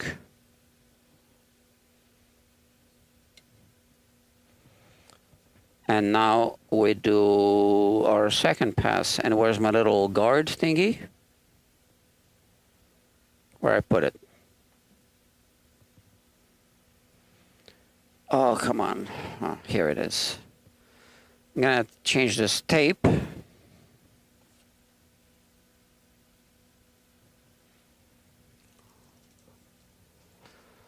So when I do a setup, I always polish the frets. And it always takes so long. Now, there are, I know there are quicker methods. But whatever.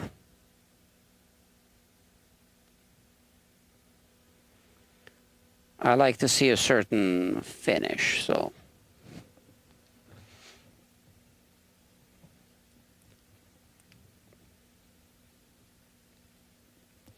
Where I put this now? I should put it here. Okay. Let's do this.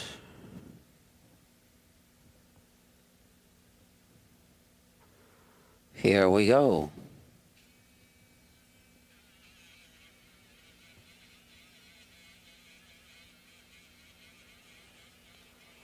So what happens if you just skip to the last stage of a polish/buffing procedure? Well, it's going to shine, but it's actually going to be bumpy. So all of the tool marks are going to be smoothed out, but they're still going to be there. Right? So that's the reason why you need to go through all the grits, just to get that not just mirror finish, but also a smooth surface. Because you can get mirror finish even if it's bumpy.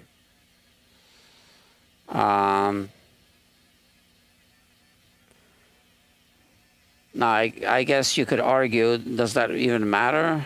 I think it does. Because the bumps are basically starting points for wear and tear.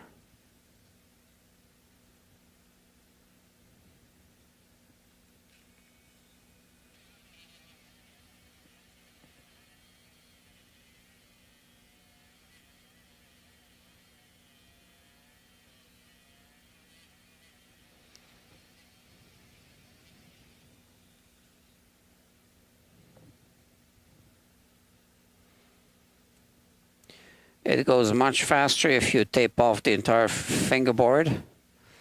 I mean, the buffing goes faster, but then you got to spend time taping it off and removing the tape. So, and you use up more tape, obviously.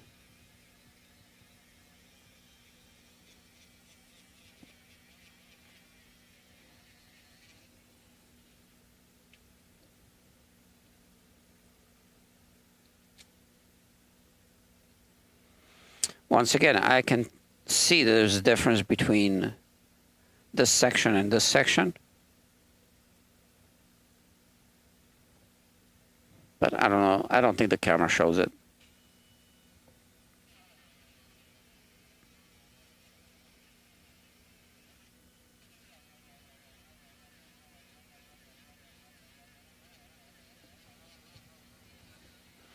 I wonder how they polished frets in the 60s. Because a lot of people go now for this high gloss finish. Yeah, I don't think that was the thing back in the day. I don't know.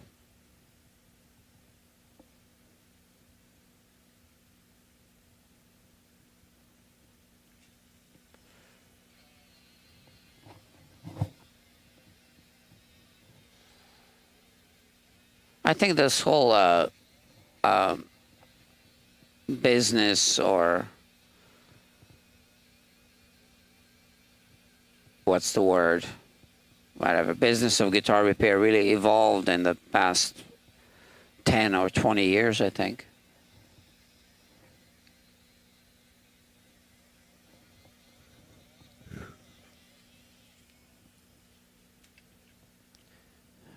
Okay, so I'm looking at it now, and there is a difference. This looks more like milky, kind of, and this is like a mirror here, this section. So I guess if you didn't see this, you would be okay with this. Might be. It is nice and smooth. Can I feel the difference? I don't know. But I can see the difference.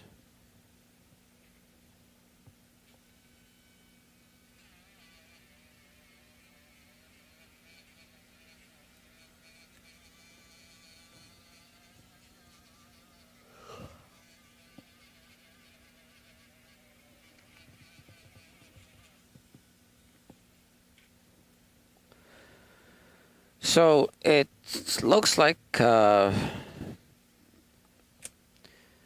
ran out of things to say, to talk about. So I was just exchanging an email with Steve Cassidy the other day because we want to talk about something. And I said, how about we hop on a Zoom call? Okay. And I threw in a couple of days, and then one of the days I threw in was Thursday. And his reply was, oh no, Thursday I can't. I'm preparing for my live stream. So that's what it takes. So I don't prepare for my live streams. I just kind of talk. But, you know, I do have something to talk about right in front of me, right? Although it's becoming kind of repetitive, to be honest with you.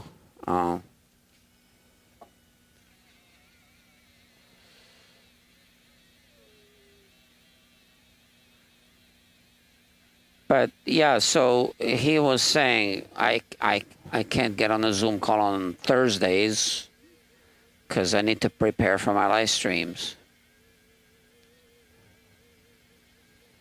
So that's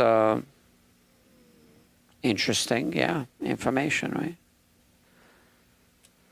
So the YouTubers who do all these live streams, the talking head type of live stream, I mean, they do need to prepare.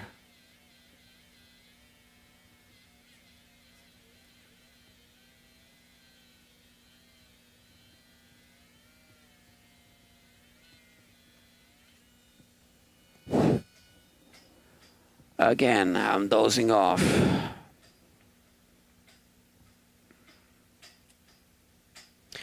Well, I'm almost done. So what's going to happen is I'm going to finish polishing the frets. I will put some oil on the fingerboard, just a little bit. Coconut oil. Put the strings on the guitar and let it sit for a few days. And I do have other guitars to work on, but I also have something else to do tonight.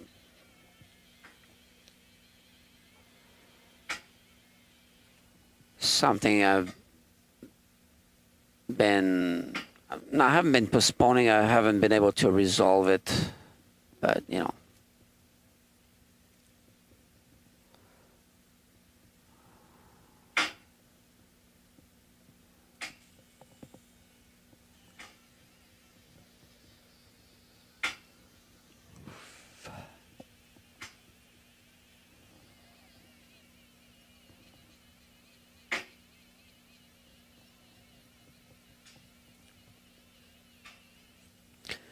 I think I might have lost my audience. Yeah, one person watching. That's okay. And a whole bunch of comments, which is good. But, oh, wow, a long list of comments. Okay, I'll read them later. Sorry. Because I don't know if people are just... Oh, you see 3 people. Yeah, now I see 3 people as well. Yeah.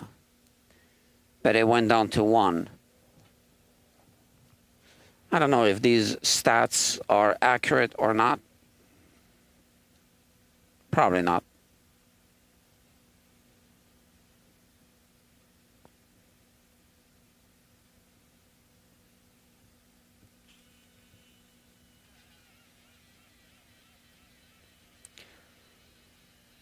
So I guess it's okay, to, you know, you can watch replays of live streams at 1.5 speed or 2 times speed, whatever. So I guess that's the advantage of watching replays. But I will put ads on the replays.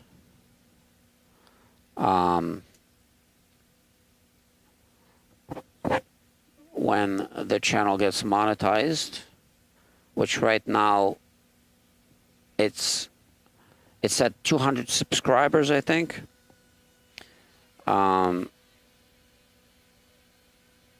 So to monetize through Google Ads, I think they call it AdSense, something like that, you need 1,000 subscribers. You can monetize it, you know, at 500 subscribers for other things, but not for Google Ads and for sponsorships.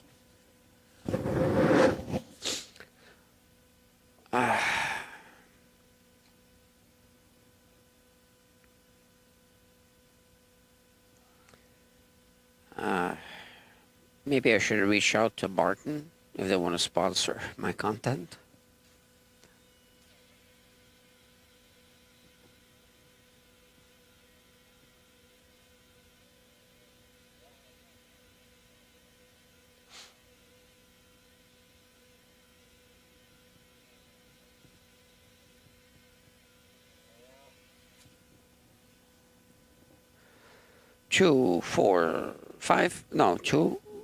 Five frets left. Okay. I should be able to stay awake.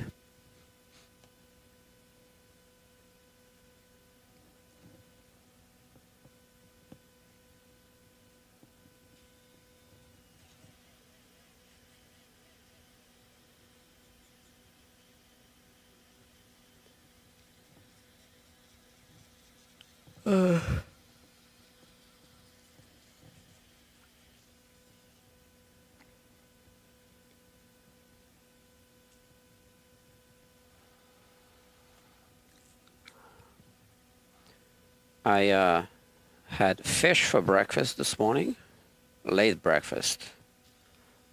I guess early lunch or lunch brunch. Yeah, they had good fish at the store, fresh. They just packed it, wild caught.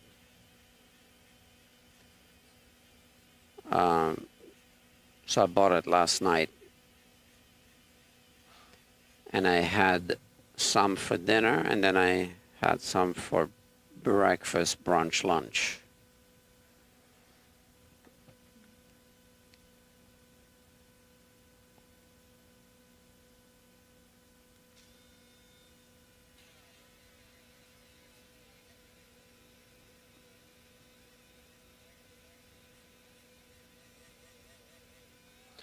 Why do they even talk about the fish? I don't know.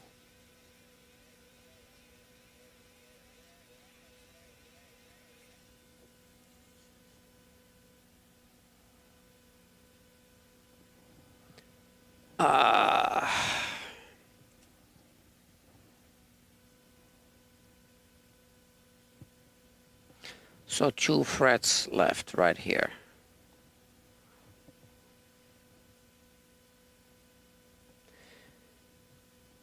And then we need to oil it.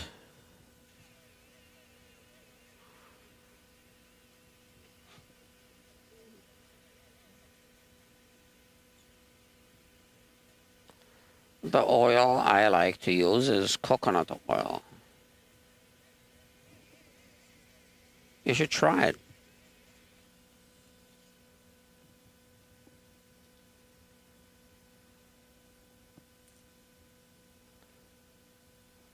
Okay.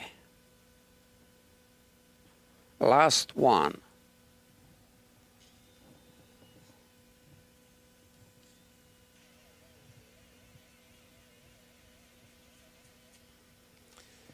All right.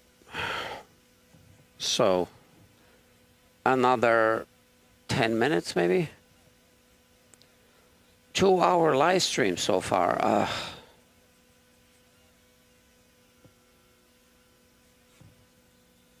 Okay.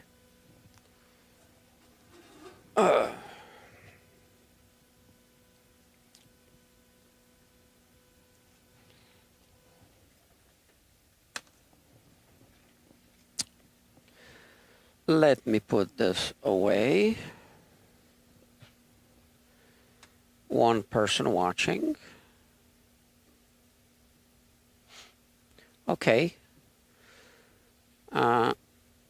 Aficionado company says I use Elixir Phosphor Bronze NanoWeb 12 to 56.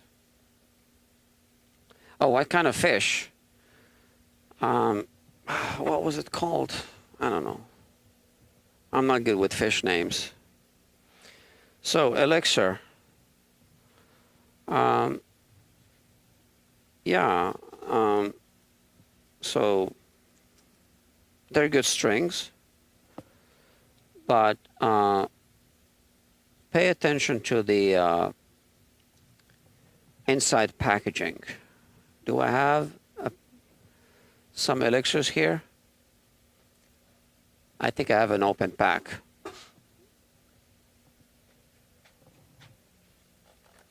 So, let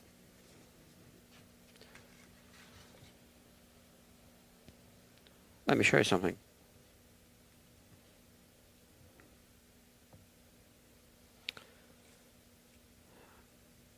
Okay, these are Polyweb, the horrible ones. There's a reason why I have them here. Coating, you see, it says right there. Coating.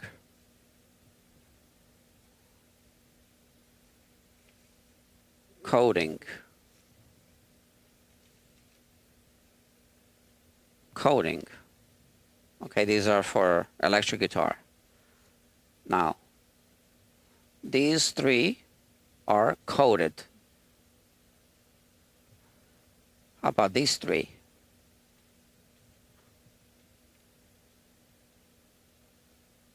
They're not coated. It says anti-rust plain steel, but they're not coated. These are nickel plated and then coated electric. And these are just whatever anti-rust means. So people buy Elixir strings because they want coated strings. And they don't realize that only in a pack of electric strings, only 3 are coated. And in a pack of acoustic guitar strings, only 4 are coated. Now here's the box, and here it shows what the coating looks like. And you can clearly see that this is a wound string, not a plain string. Okay. So, can you buy coated strings, plain coated strings? And the answer is yes, you can. And I'll explain why it's like that.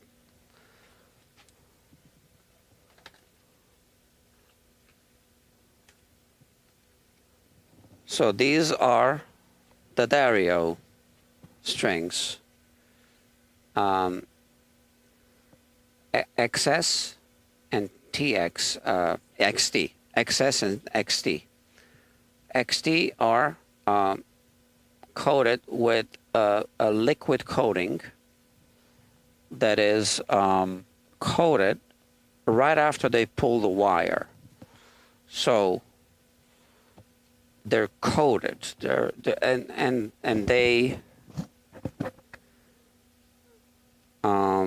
They coat the wire that's used for the winding, and they also coat the wire that is used for the core wire or for the played string.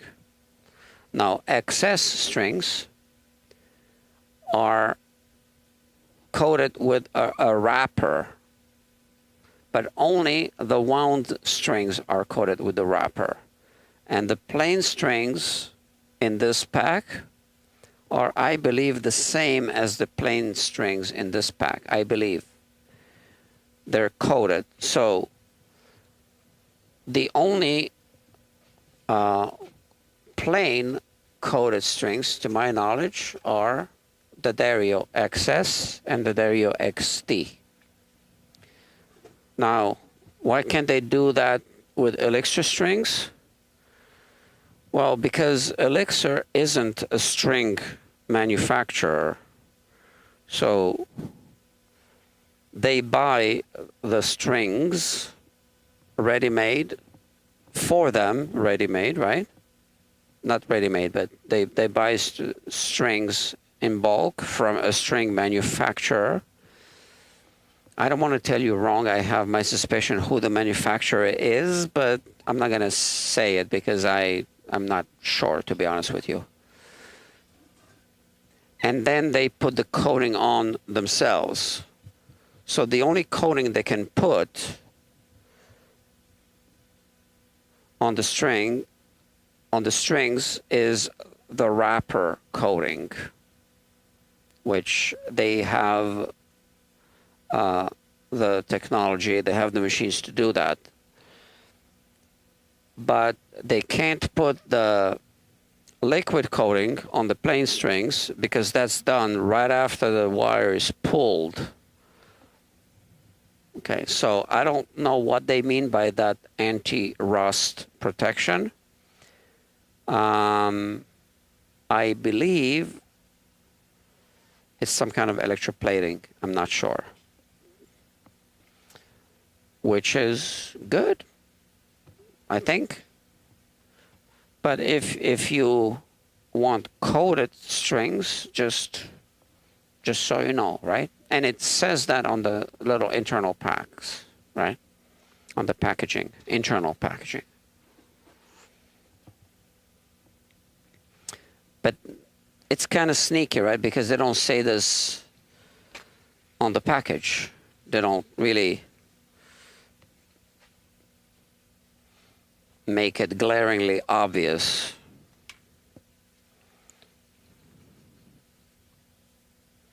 Now, that's not saying that Elixir strings are bad. Okay? I'm not saying that. Sorry.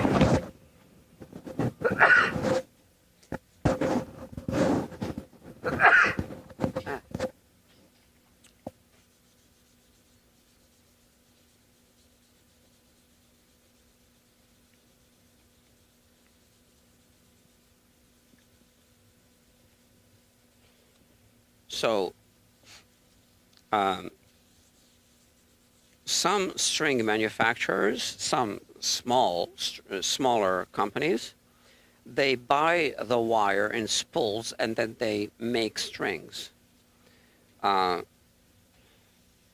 I visited the Dario string manufacturing plant, which is not far from here. And I did see that they pull their own wire. So they actually make the wire.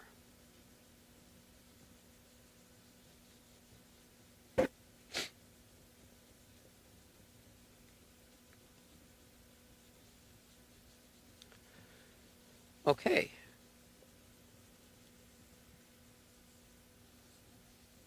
So what I did now is, sorry, I didn't show you, but I just put a little coconut oil, and this is a very, very thin layer. You don't want to soak in a whole bunch of oil.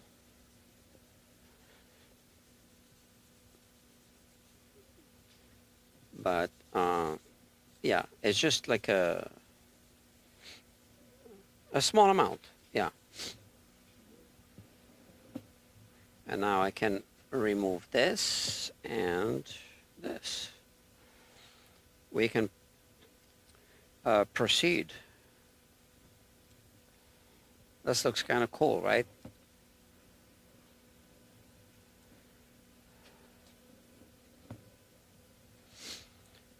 I don't know if any other companies sell coated strings.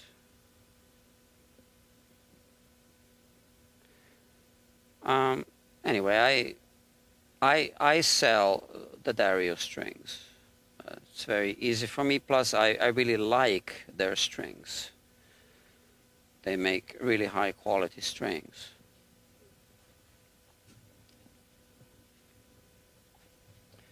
A lot of their machines are robotic, I think, right? And they calibrate their machines every single day. Every single day, which is always going to produce the best possible results.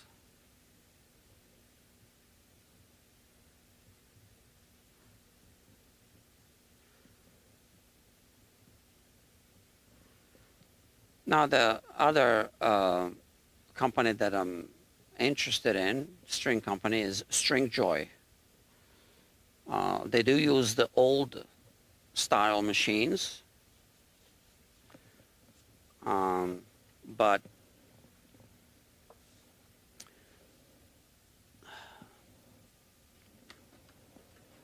they're experimenting with some other aspects of string making.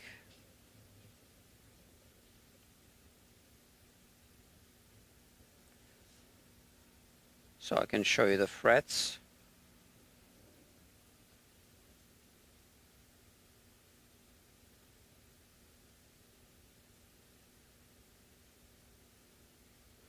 So like I said, I didn't do a level crown and polish, but we did kind of level off the frets, and now I'm looking at the reflection of the light, if it moves evenly across the frets, and I think it does.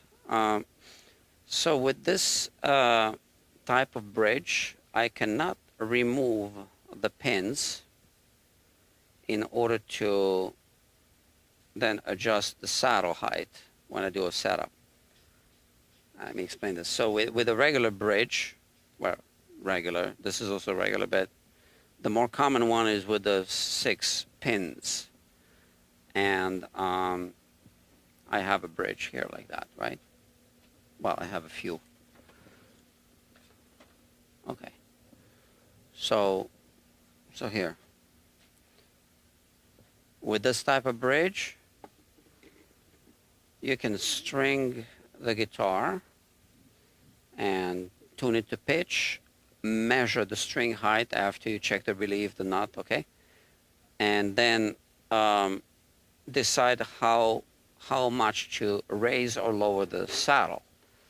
Now, if you need to raise it, I just like to not shim it, to make or replace the saddle, right? In order to lower the saddle, you shave it at the bottom. So with a bridge like this, you can simply loosen the strings, put a capo here, remove the pins, remove the strings, remove the saddle, do what you need to do, put the saddle back, put the strings back, remove the capo, tune the guitar to pitch. But with a rear loading bridge, you can't do that. So you put the strings in from behind, they go across the saddle, you tune the guitar, now you take your measurements, not relief, and then you take the measurement of the action. And once again, it's either going to be too high or too low, right? Unless it's dead on. And now what do you do if you need to work on the saddle? You see, this is what it takes to pull it out. Maybe pull it out. So it's really tight.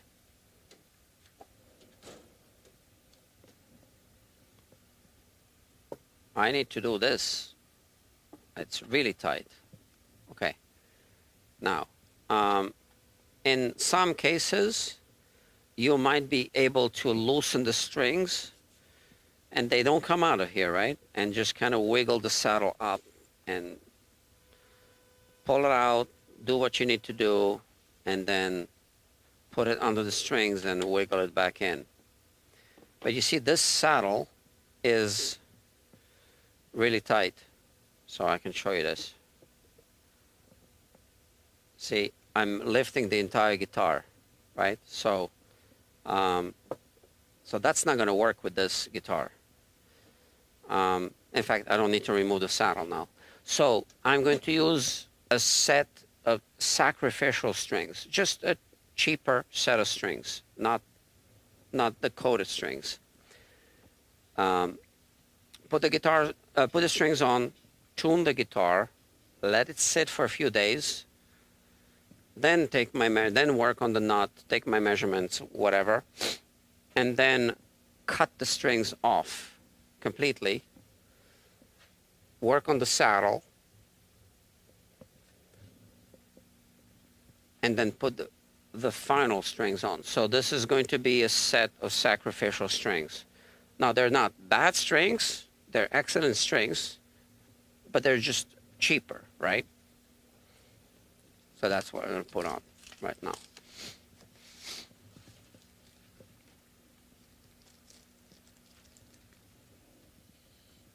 And then once we put the final strings on, so let me just check that we are using 12 gauge strings. I'm going to check the record here.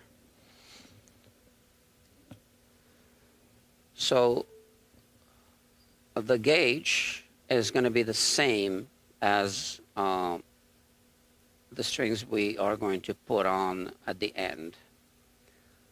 Let me see, 12 to 53, yeah. We're going to put excess phosphor bronze, 12 to 53 gauge. And these are non-coated phosphor bronze, also 12 to 53 gauge. Right here you can see. Right, the EJ16, same manufacturer, same tension, everything, right? Sacrificial strings. Now, a very important thing.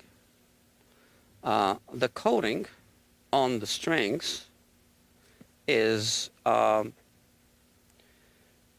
very thin wrapper. So that's important when you have a rear loading bridge. Because if you do this, you are just damaging the coating. So I just did it now because this is not a coated string. But if I use a coated string, I just do it gently like this.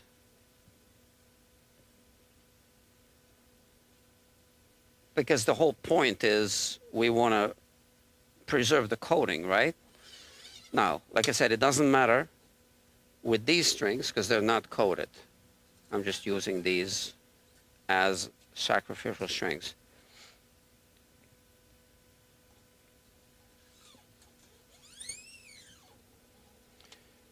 But next time I will be live streaming this final stage of the project.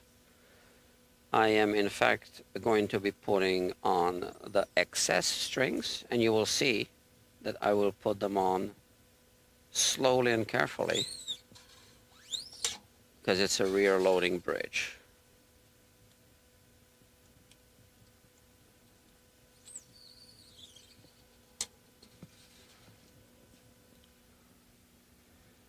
And it's the same thing if we are stringing a like a Gibson. We don't want to just pull them through the tailpiece.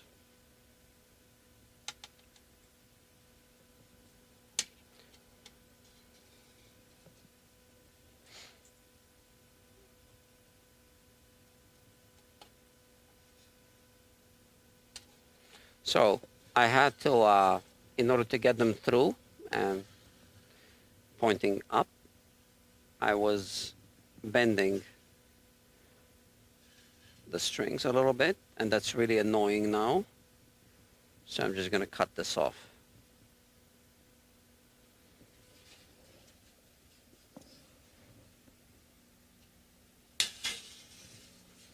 I recycle the strings.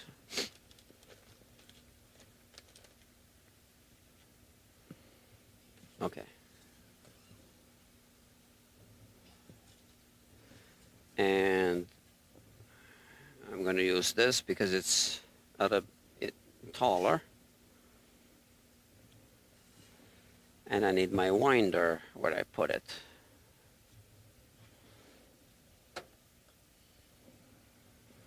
I don't know.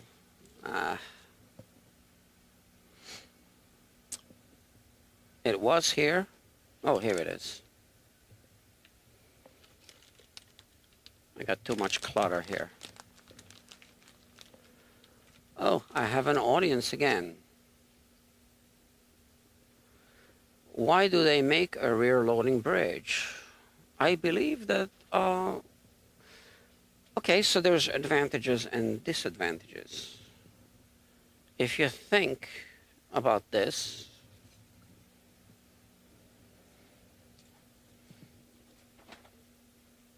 well, this bridge, so let's just look at the bridge. This is a bridge that came off of a guitar, right? Well, it's got 6 holes through the bridge, and then same 6 holes going through the bridge plate, through the soundboard, and through the bridge plate. So you have a perforation right there going through the sound hole and the bridge plate. So that's a weak point, right? Especially if the bridge starts to lift. You can actually fracture the soundboard and the bridge plate there. I've seen it happen. It doesn't usually happen, but I've seen it happen. So maybe that's one reason. I'm going to bet that some people say that it sounds better. Does it? I don't know. I don't have an opinion about that. But we know that some people are going to say that it sounds better, right? So maybe they're right. I don't know.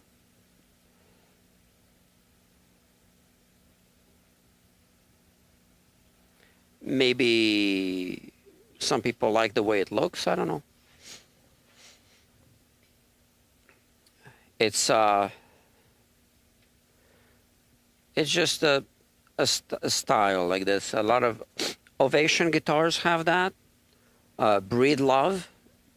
I've only seen Breedlove guitars with rear loading bridges.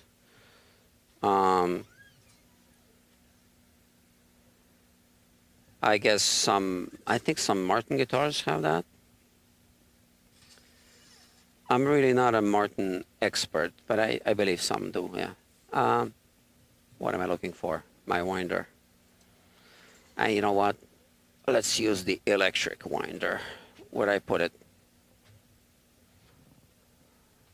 I had it here. I don't know where I put it. Okay. So, I don't know where it is.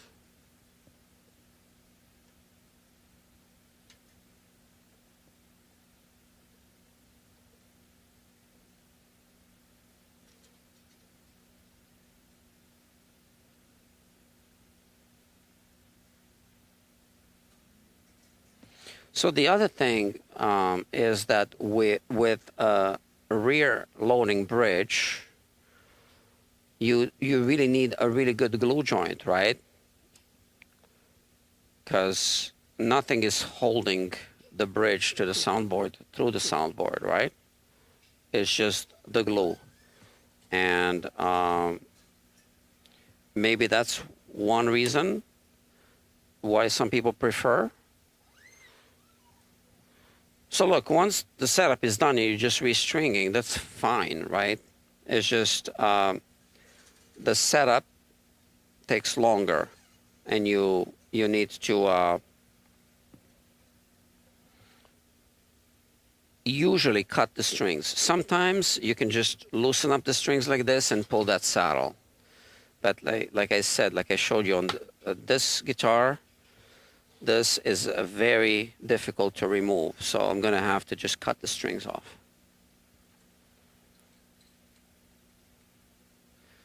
I do charge a little extra for, I have a surcharge for setups on a bridge like that,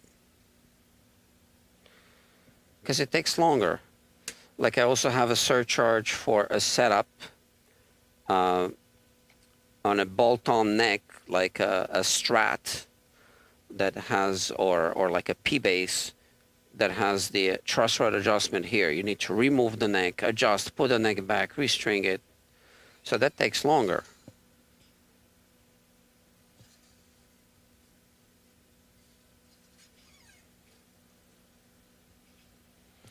Now, classical guitar bridges, nylon string guitar, yeah, bridges, all are rear loading, right?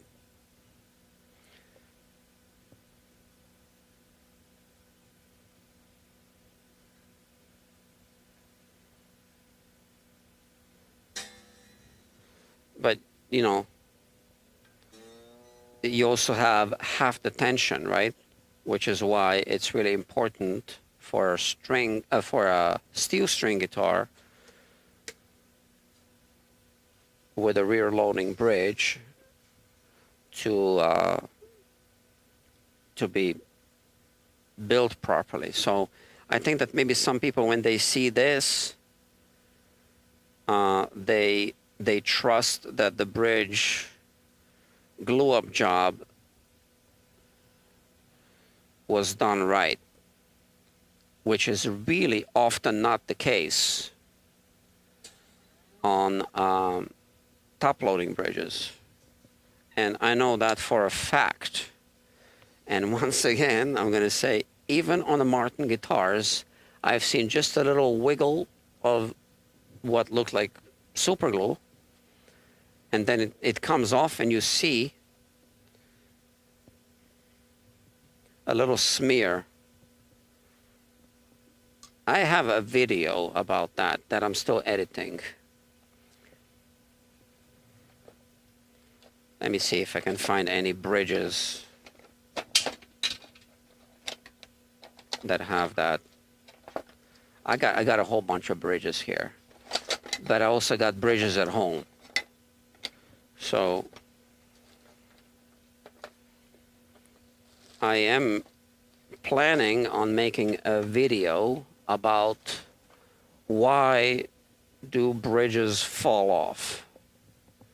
So I have a whole bunch of bridges saved, and on some of them you can see that there's just a little bit of glue smeared straight from like a squeeze bottle container, and they probably didn't clamp it. They just probably used accelerator spray. Psh, just put the bridge on and call it good. But you would never be able to get away with that on a rear loading bridge. The only reason why you can kind of get away with that, and I say kind of, just good enough to sell it, right? And then let the customer deal with the problems later. You can get away with that on a top loading bridge because the strings are actually hooked onto the bottom of the bridge plate on the inside. So the bridge isn't quite being pulled in the same way as this type of bridge.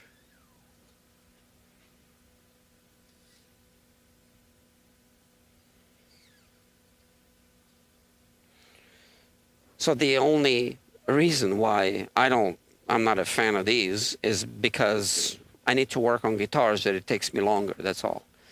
I'm not saying that this is a bad bridge design.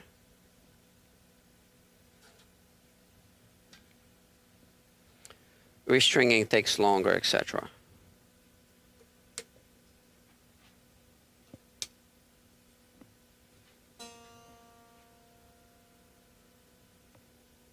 Now, I've also seen, not in person, but I've seen some kind of string-through acoustic guitars.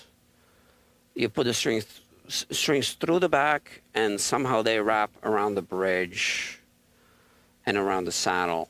Yeah, interesting, innovative design.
I hear a little buzzing. We're gonna have to check that later.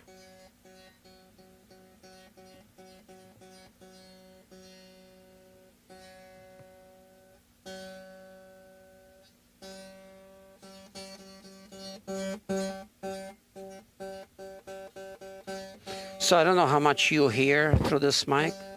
If I put the mic here, I can hear some kind of buzzing.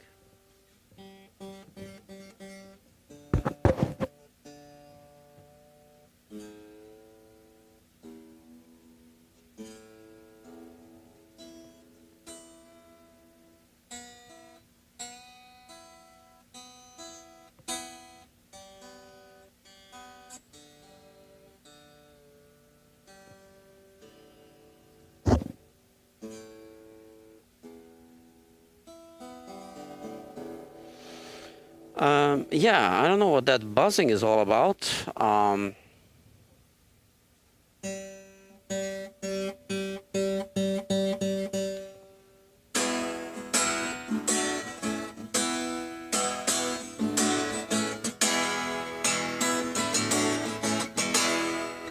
mean, the guitar sounds really good and very loud. I'm actually impressed with the sound. I don't know if the rear loading bridge has anything to do with the booming sound of this guitar, but I'm really impressed with the sound. It's really loud.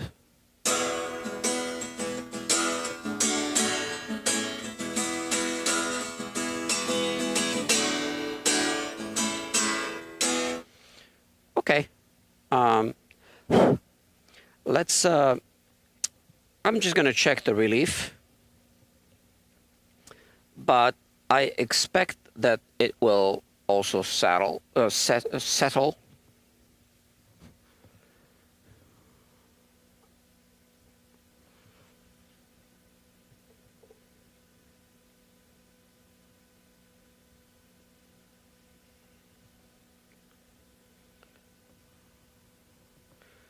So what I like to do with truss rod covers, since I've lost quite a few of them, is this trick. I just flip it around.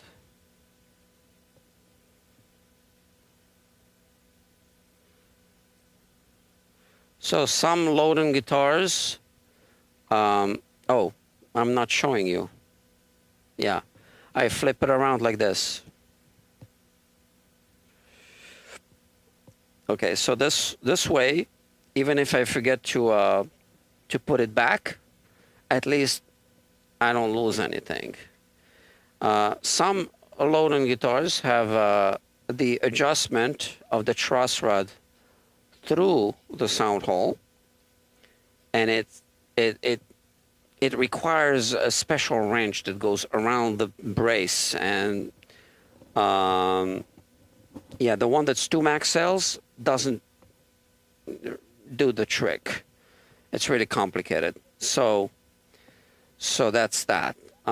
So now let's just measure the relief, and just put the guitar away.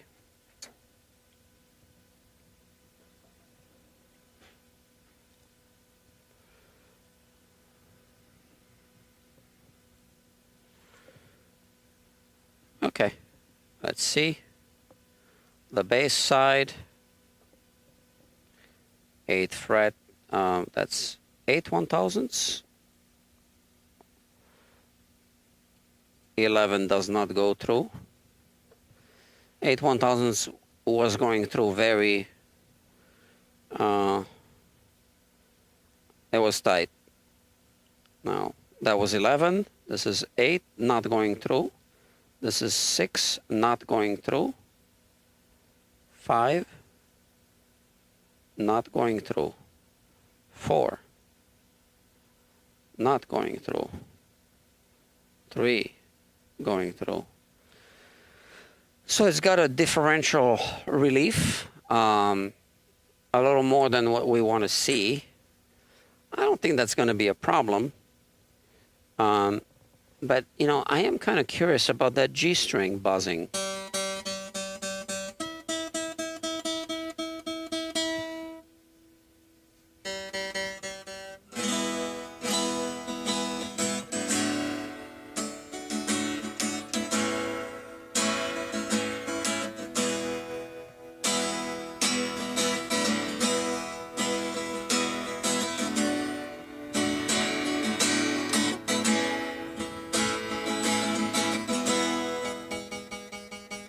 I think I can hear it through the cords.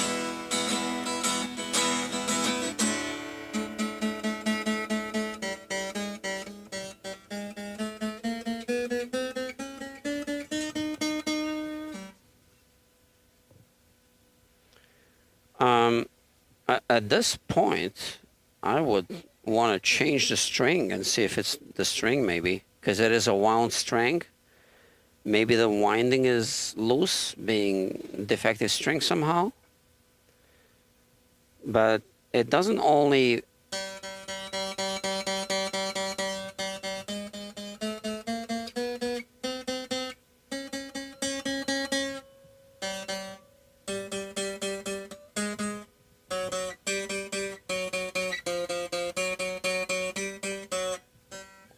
Let's see what height we got. I think they're a bit too low.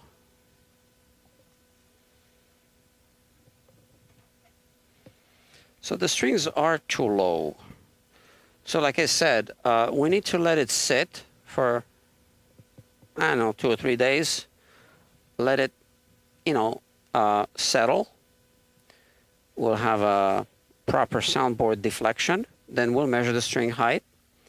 Then we will, check the guitar and see what's up with that.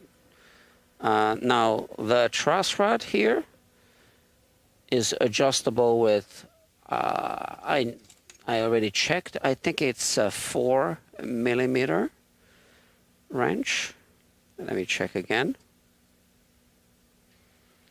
I guess I need to remove this. All right. Always something. You know what? This one is the long 4mm. I have the short one as well. I have a few.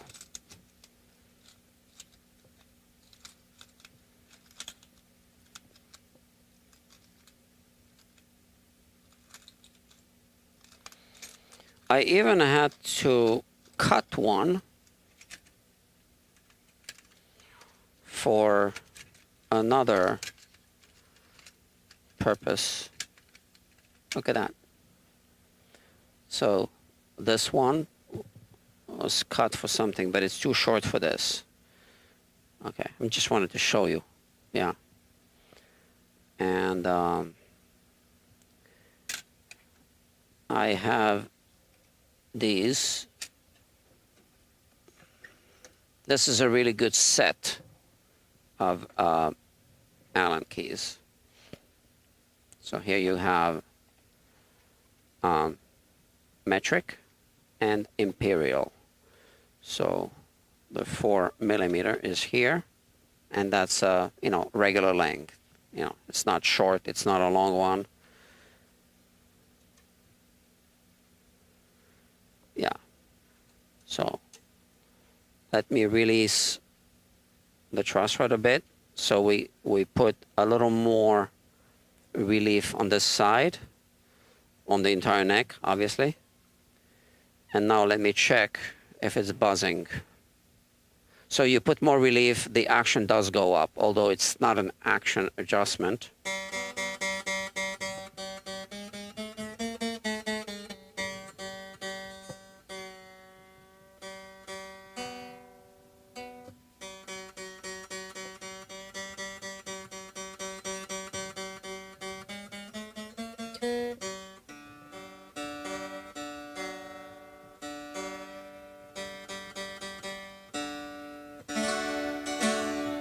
So, I don't know. I can't even think anymore. I'm going to put it away. The guitar looks good now. I can't even see the fracture. Honestly, I can't see it. I don't even know where it was. Look at that. I'm going to show you. Or can I show you with this camera? I think I can.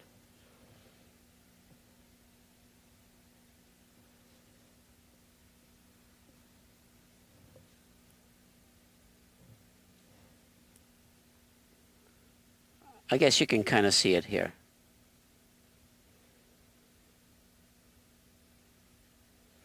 But yeah, I mean, when you see the guitar like this, you know, it's got lines going in this direction. One of them was a fracture. I still see a little bit of glue residue right there I need to remove. Again, that's just fish glue. It just looks a little shiny there.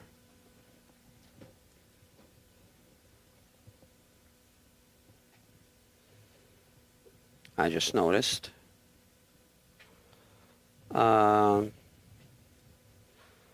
So I did the removal in the previous episode of Guitar Quackery Live.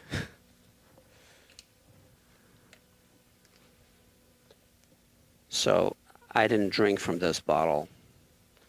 This was just used for this.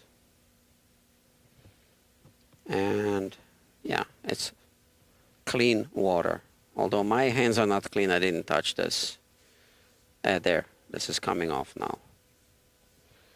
And I think I see some here. I must have touched the guitar with sticky fingers or something. Yeah. Okay, good. This is in the wood, a little nut here. You can see this. Okay, but that's that. Okay, kids. I'm about to wrap it up. I will put the humidifier, this one, in the sound hole. Okay, so just to kind of maybe over humidify a little bit by a very small amount. Because this guitar is going to go in the vault. My vault is 100% humidity controlled. So you don't really need that. But I'm just going to make sure that it absorbs a little more humidity, I guess. I guess I'm a little nervous because I know that this guitar is susceptible to, you know, dryness, cracks, and I want to make sure that I keep plenty of humidity. Yeah, I guess. I don't know. Okay. So look at that. A lot to read. Oh, it's too long.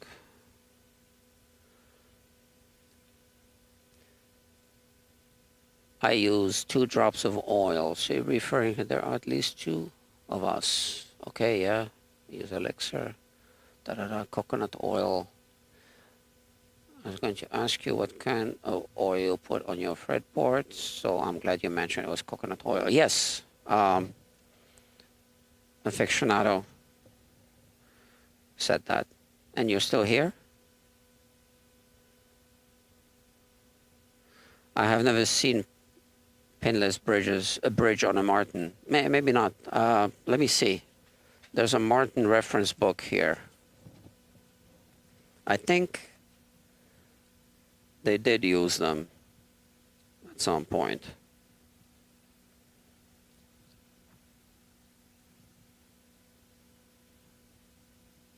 I'm really not a Martin expert.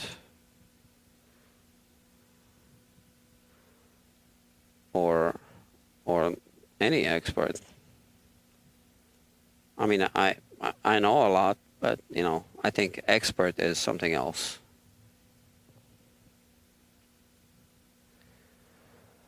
So this is a book. It's a guide specifically for Martin guitar repair. And okay, here are bridges.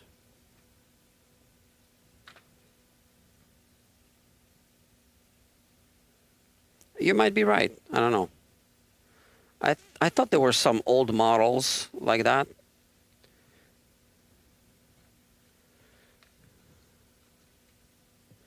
But I think you're right. So here, that's a nylon string bridge. So obviously, it doesn't have bridge pins.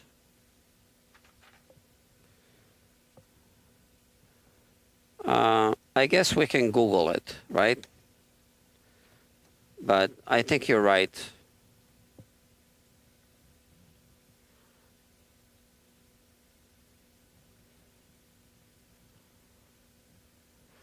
Yeah, I believe you are absolutely 100% right about that.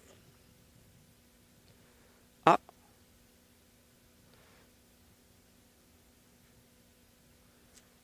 What is this? This isn't a guitar. So that's a...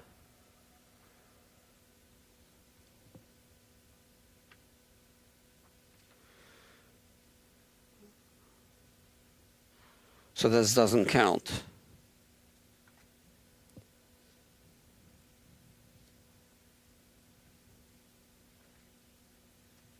Okay. This is a typical Martin, right? Just a pick guard coming off like they're shrinking. And then fracturing the soundboard, etc.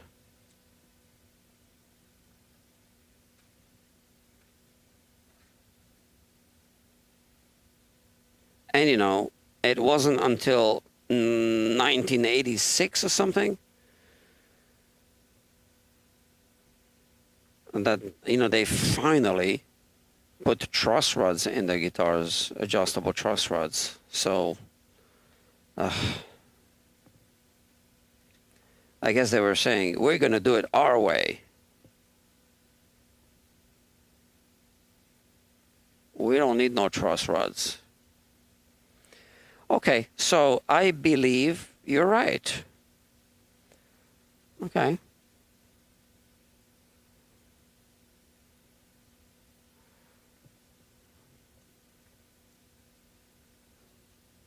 I believe you're right.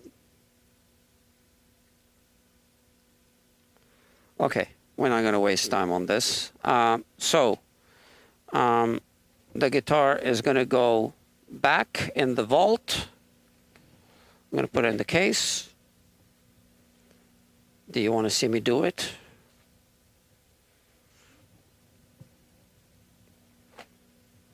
Okay.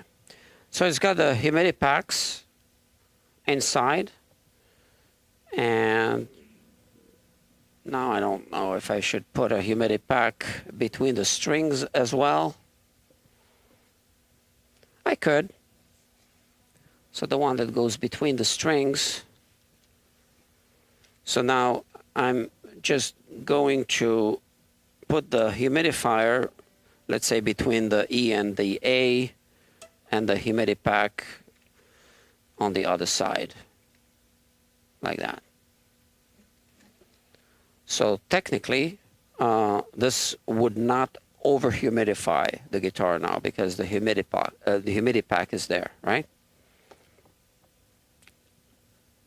The humidity pack should prevent over-humidification within, you know, its operating range of humidity. Okay. Oh, you say, yeah, I'm still here. Yeah, because I was looking it up for you. Well, you know, thank you for letting me know, because obviously I was wrong.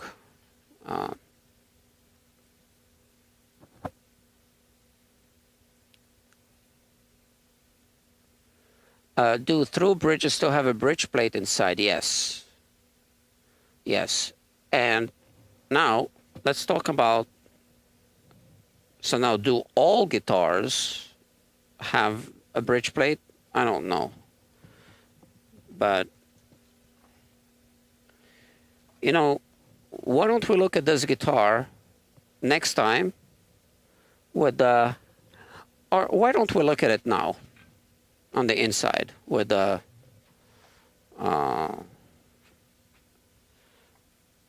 we're going to do some endoscopy, guitar endoscopy. And we'll look at the bridge plate. Now, classical guitars do have a bridge plate. Flamenco guitars, usually not. Okay.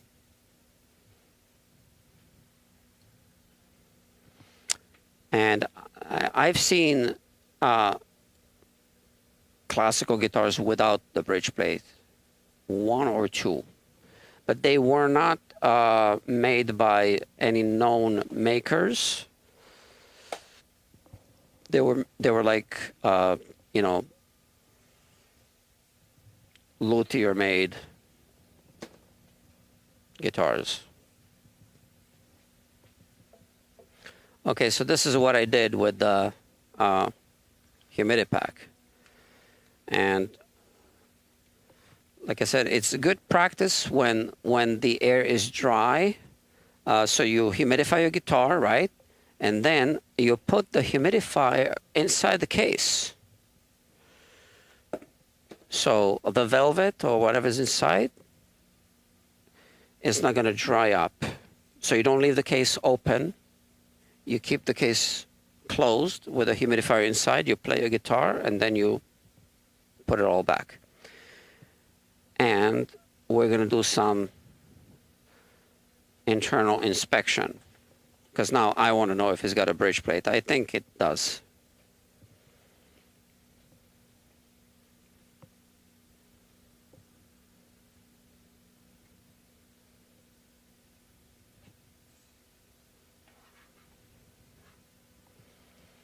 Okay, where's my light? Where'd you put it? That was right here before. Come on, guys. You're messing me up. Oh, here it is. Okay. So, this is my little light for these jobs.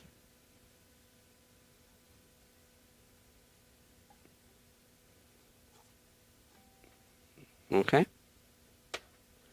And I have the camera here, right? And I'm going to use my phone. And I'll point this camera.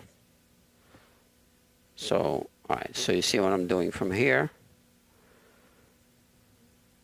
Like this.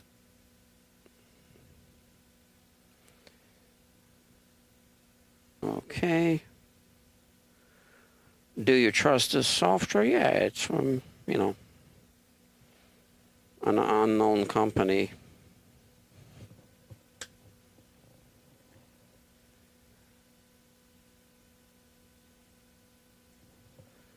Okay. I think we're good.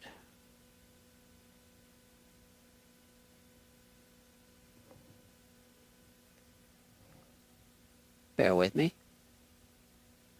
Aha. All right. Beautiful. But now I need to use the switcher here. So you're looking at this at the inside. And here I'm going to move the camera.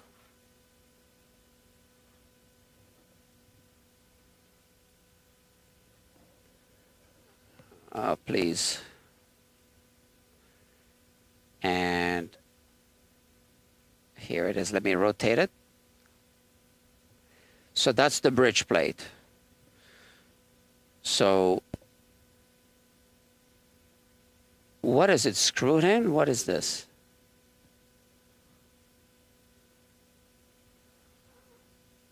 But this is the bridge plate. Okay. I'm going to have a closer look at this. Oh,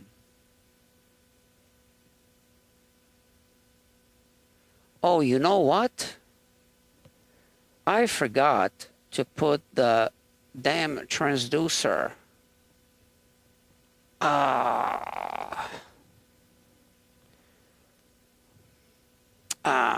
I can't believe it.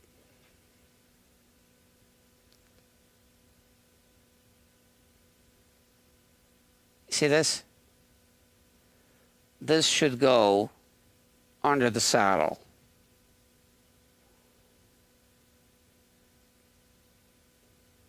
Now, how am I going to do this now?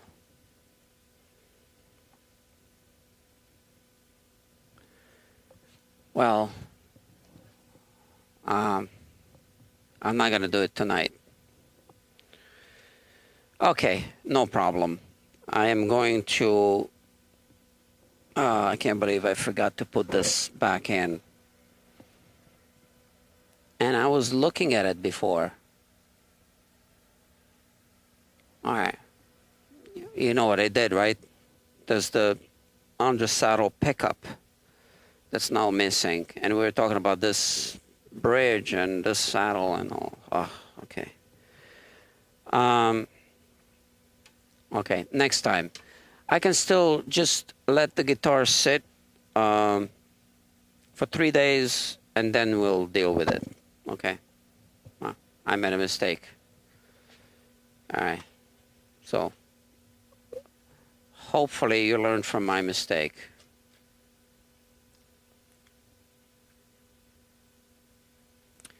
I'm so happy that you are checking to see if the guitar has a bridge blade. Yeah, because I want to make you happy. Because you are now part of this community, right?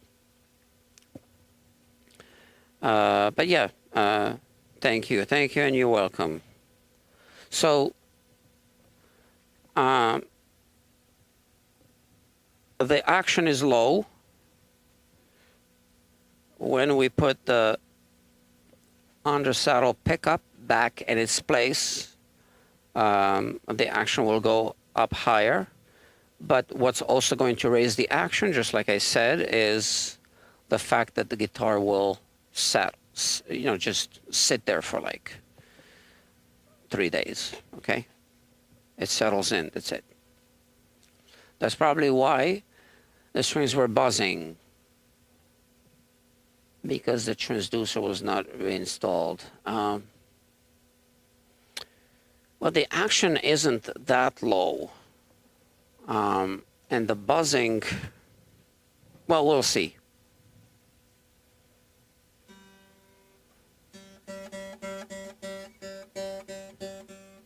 It's not buzzing now.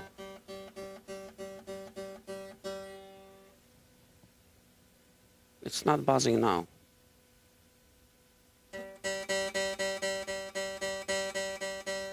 So we'll see in 3 days, okay? What is today? Saturday. Maybe Tuesday or Wednesday, I'll have it back on the bench. And we will know more at that time. It's a good case. So this company does want to make, you can see that they're really trying to make high quality guitars. The fretwork, well, I mean, you saw what I saw. Could have been better. I don't know if they leveled the frets on more high-end models or not. Yeah, it's not the first Lowden guitar that I've worked on. I've worked on a few.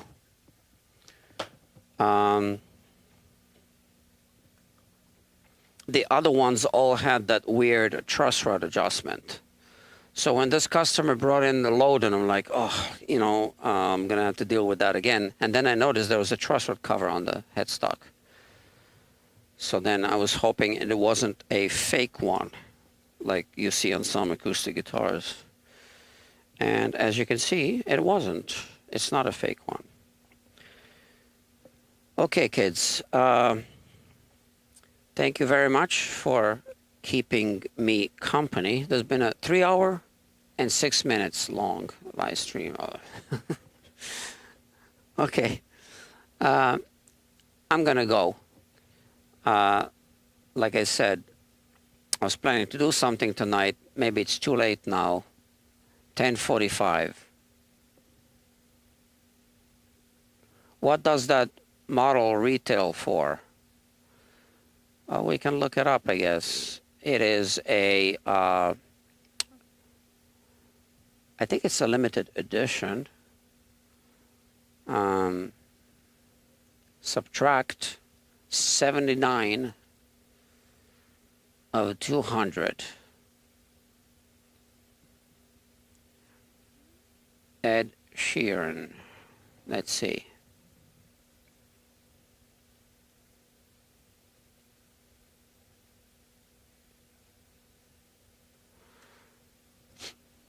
Subtract.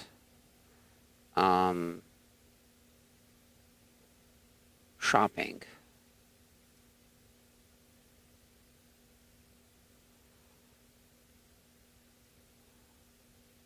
So hold on. Declared value was $1,100. Now, what I see listed on the internet must be used, right? Where was this? Here. Reduced. Sheeran by Lowden. Sitka spruce. Is it also a limited edition? I don't know. So declared value was $1,100. And I know that they have guitars that are significantly more expensive. All right.